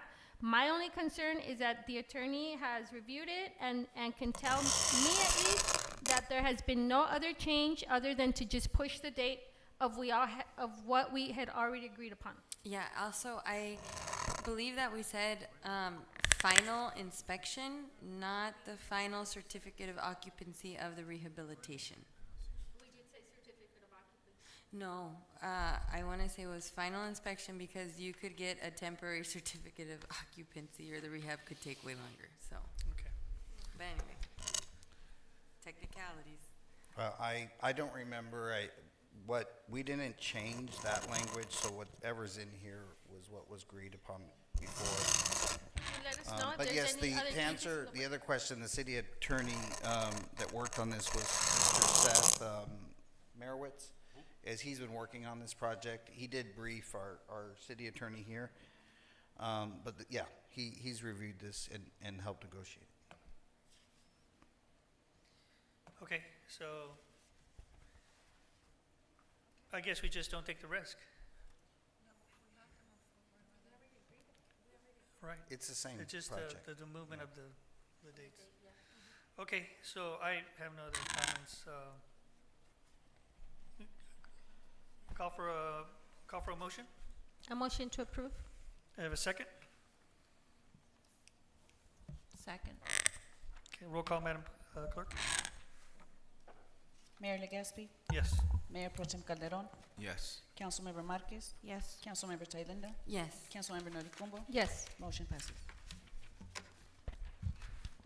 Okay, so going on to item number 12, the appointment by Mayor, Legaspi, of an administrative hearing officer pursuant to Municipal Code Section 1.27.90, hearing officer. Call for staff report.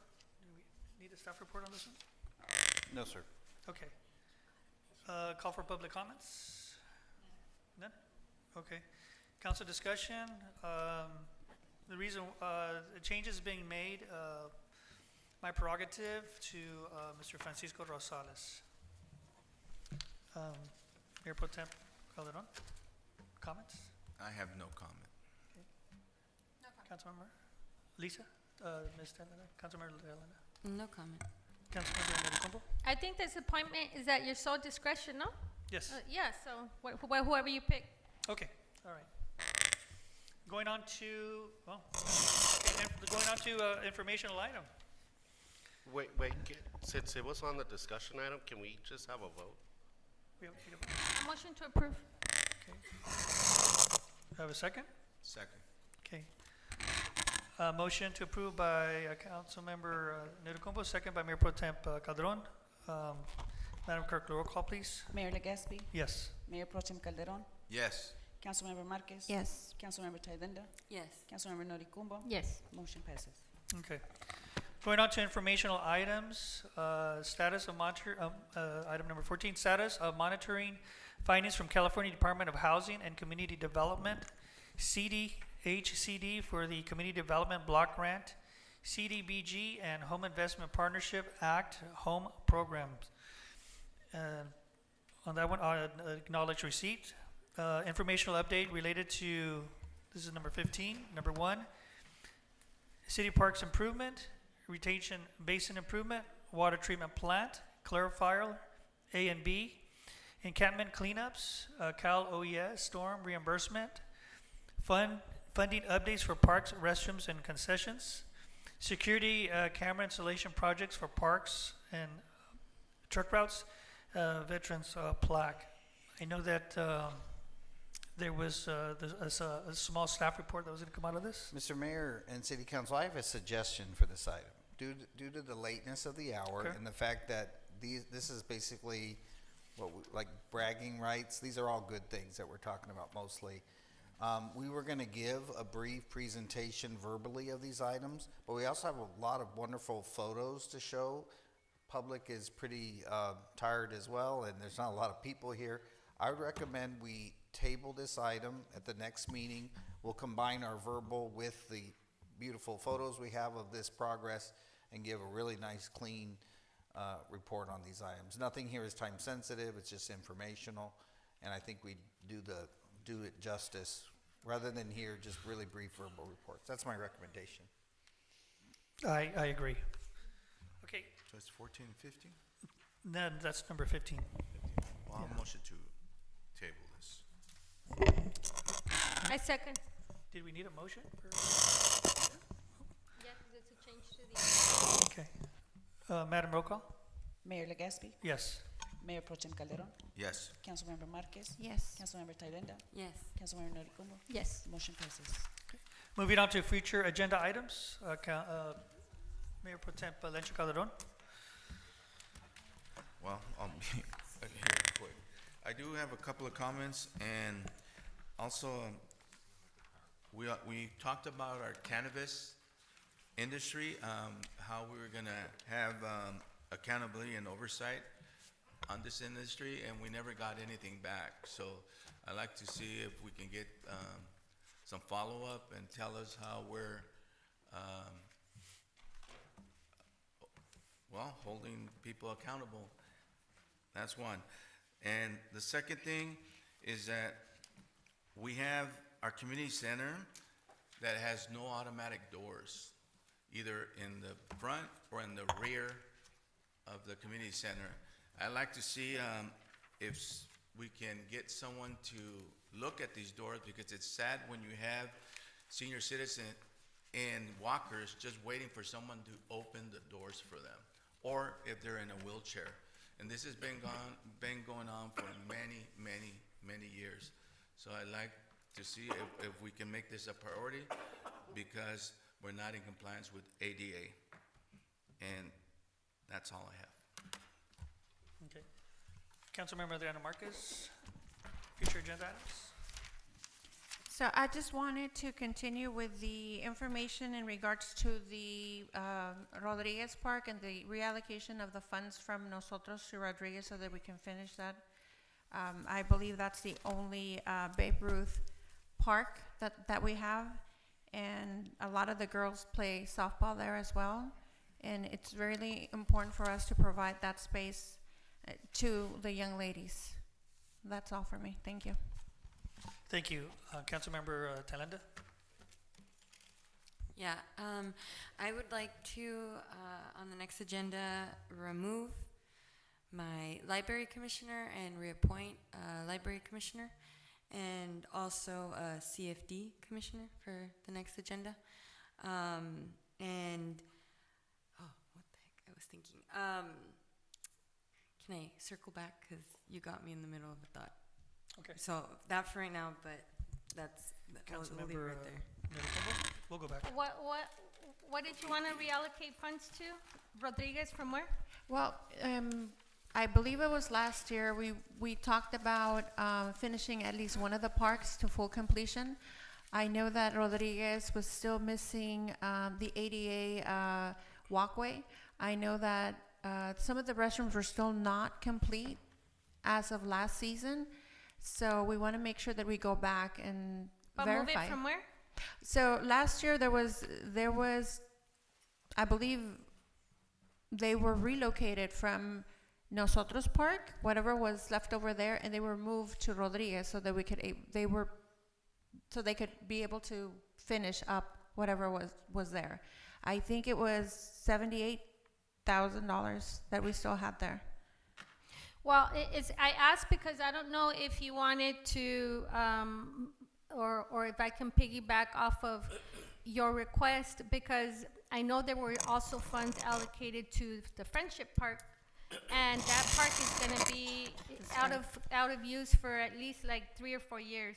So I thought, that's why I asked from where, because if that was it, I was going to request the same thing, that we move that that funding and put it to use and I agree, in a softball park, so that they can use the softball fields that we already have. That was one. And then my other request is the item that we tabled on the ordinance for the sidewalks and the trees. We tabled it, but we didn't put a comeback date. I would like to see it come back, but just with those concerns that we had, if we can just, so we don't, just leave that out there, because it is important. We saw, like you said today, the winds and all that stuff. So we do want to take care of that. So just maybe we can bring it back next meeting with some tweaks. And then on that, was the power washing going to be included within that ordinance for the downtown businesses? No, I didn't include the power washing because of the stormwater quality control issues. I mean, there has to be a budgeted amendment. It would have to be part of our stormwater permit. There has to be a capture. It's complicated. There has to be a capture design. We can't have the power washing go down the storm drains and into our municipal stormwater system. So there's a lot more research that needs to go into that. That's why I didn't include it with this ordinance. Do you think that maybe we can work on something in the near future? I'm sorry to interrupt, but this isn't the time for discussion. So that item passed. So I think this part of the agenda is only for future items. Okay. Okay, all right. You know, the items for the future agendas, it's already there, the security camera installations and the truck routes. I really want to see that. I want to look at that at the next council meeting. That's all I have, and I know that Councilmember Thailenda. I do have one. Okay, let's do yours, and then we'll go to Mayor Pro Tem because she asked first. Sorry. Did I say CFD Commissioner too? Okay, I want to appoint one. Did I say remove? I'm sorry. Okay, I want remove. I want to remove the library and appoint library, and then appoint CFD. I have a measure H. Okay, thank you. I wanted to ask. I wanted to piggyback off of this park item. Would that be a budget amendment that it'd be brought back in? So we'd have like a budget amendment, because I also, if we could get an informational item, it's been stated a couple times that we have a lot of equipment for the fields and that it's not getting installed or hasn't been installed. But I'd also like to ask for a future agenda item if we can do a priority for parks to see how much money we could allocate to getting the equipment that's missing installed, because there's a lot of parks without equipment, and apparently there was money to allocate to one of the parks right now, and that didn't happen. So I'd like to see an update on where we're at in replenishing the different play area equipment in all our parks, that informational item. And also, I'd like to see informational item, maybe discussion action, if we could do MOUs with the leagues, any sports league, because in other cities, when they use equipment or fields, they do like an inspection, a check through, and then they enter into an agreement with the league and to maintain, and then there's a back and forth with those leagues. So something like that. Is that for discussion action? Yeah, or information, or what do you guys want? Would you guys want to discuss that, informational? Yeah, because if it's discussion action, we have to second it, but however you want to do it. Oh, just an informational, if we could do something like that. So we're That's good? all. Okay. Okay. Could I? Yes. Just Yes, sir. comment, Mayor, because I really like to get this, just to repeat a few things. So, back on Michael's ordinance. Let me just make a motion to move the meeting for 15 minutes. Second. Madam Clerk, roll call. Mayor Legaspi, Yes. Mayor Pro Tem Calderon, Yes. Councilmember Marquez, Yes. Councilmember Thailenda, Yes. Councilmember Natcumbo. Yes. Motion passes. Okay. For the ordinance related to the sidewalks, Michael's item, that's gonna come back at the next meeting. The direction is to, are we clear on the direction, staff, as to what we're bringing back? I think we may have to attach a policy rather than codify the. Oh, because we're talking about the enforcement and so forth, It's more of yeah. an enforcement matter. Okay. And we All right. probably don't, for legal reasons, and I'll consult with BBK, we probably don't want to codify how we're enforcing. Right. Okay, thank you. So we'll get direction on that one. And then I just wanted to clarify on Ms. Thailenda's information items. So library commissioner removal, Oh, that's not informational. That that's an action. Yeah. Library commissioner removal. CFD commissioner is, appointment, and so I'd be like removing library commissioner, appointing library commissioner, and appointing CFD commissioner. okay. And then the item related to priority item for parks and so forth, that's a good budget item, and we're gonna have a budget discussion in March, so Okay, then. why don't we just go straight to Yeah. action rather than information, and we'll have a discussion about that Okay. at the budget. And then sports league MOUs, that's a good informational item. Yeah, thank you. Thank you. Good? Okay. Okay, go ahead. I'm sorry. Mayor Pro Tem Calderon. Mine will be quick. I just want to clear the record. There was grant money used for the Cordova Park, which dates back to 2017. So then that's all I have. Thank you. Okay. All right, call for a motion for, to adjourn the meeting. Do I have a second? Second. Okay, Madam, roll call, please. Mayor Legaspi, Yes. Mayor Pro Tem Calderon, Yes, ma'am. Councilmember Marquez, Yes. Councilmember Thalinda, Yes. Councilmember Noricumbo. Yes. Motion passes. Meeting adjourned at 10:34 PM. Have a nice evening.